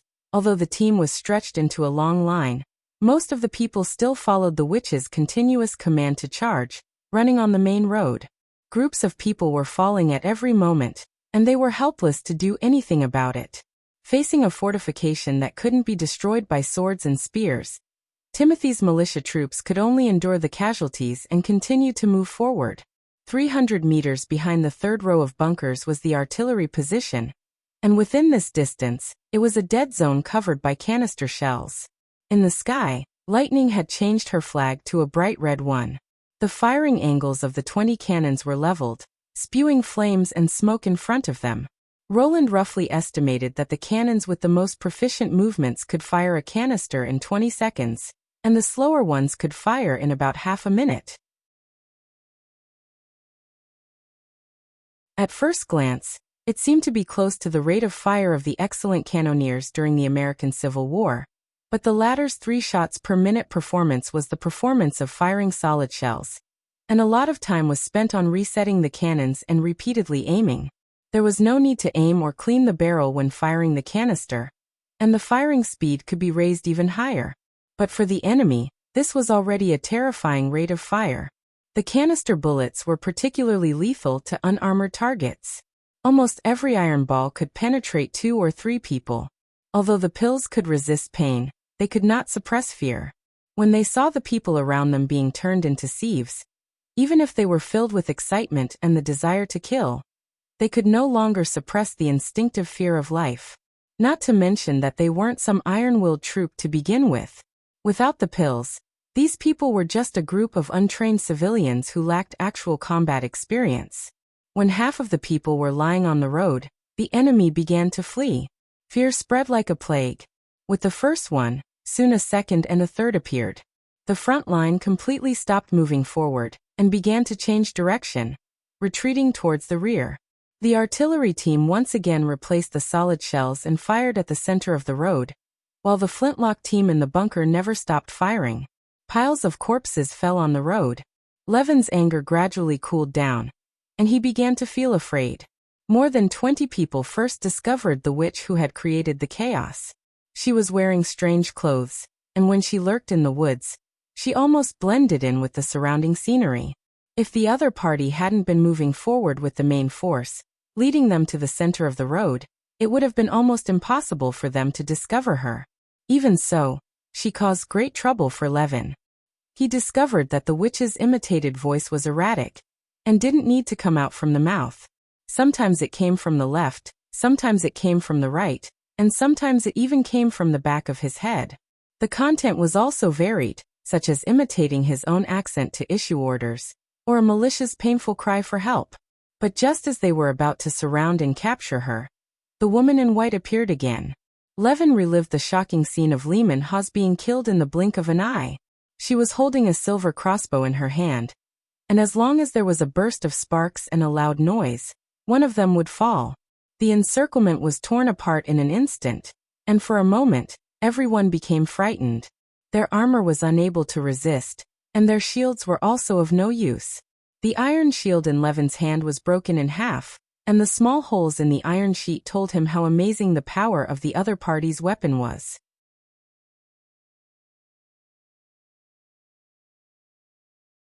The only thing that could compare to it was the heavy crossbow. If he hadn't subconsciously ducked, it was estimated that he would have already become a corpse. But the heavy crossbow couldn't be fired in succession. The witch in white's ability to disappear and reappear, coupled with the terrifying weapon that didn't need to be loaded, made Levin realize that he had no chance of winning. Once this realization prevailed, his anger was quickly extinguished, as if it had met a cold wind. Take the pill, and take advantage of her appearance to kill her. Although his mouth was shouting like this, Levin himself retreated, and when she focused her attention on the militia, he fiercely ran out of the woods. It would be safer to stay with the large group of people. She would never dare to attack him in the crowd. The growth of the woods was also very strange. The dense weeds almost reached his knees, and the ground was also covered with vines. If he wasn't careful, he would trip. Stumbling all the way out of the woods, Levin looked ahead, wanting to join up with the large group, but the scene in front of him made him dumbfounded. The effect of the pill still hadn't ended, and the militia was retreating.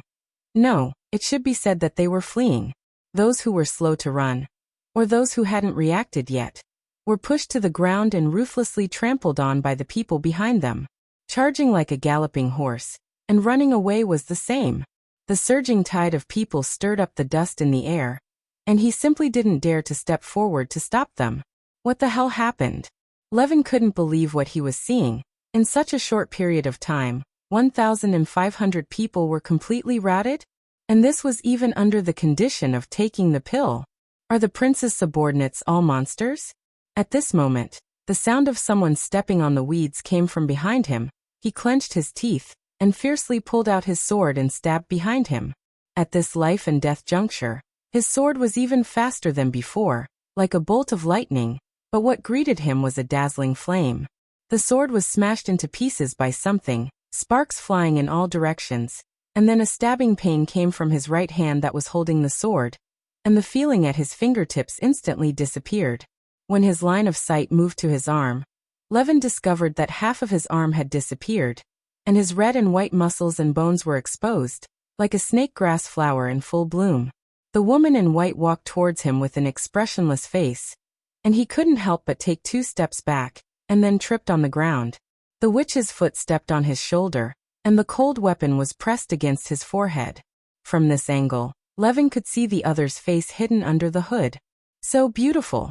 You're tuning in to the Li Mei's Wuxia Whispers YouTube channel. We're so grateful for your support, and don't forget to subscribe to join us on this incredible journey through captivating stories. Your generosity through donations truly makes a world of difference, as it's the primary source of revenue that allows me to expand and enhance this channel for you. Thank you from the bottom of my heart for being a part of this adventure.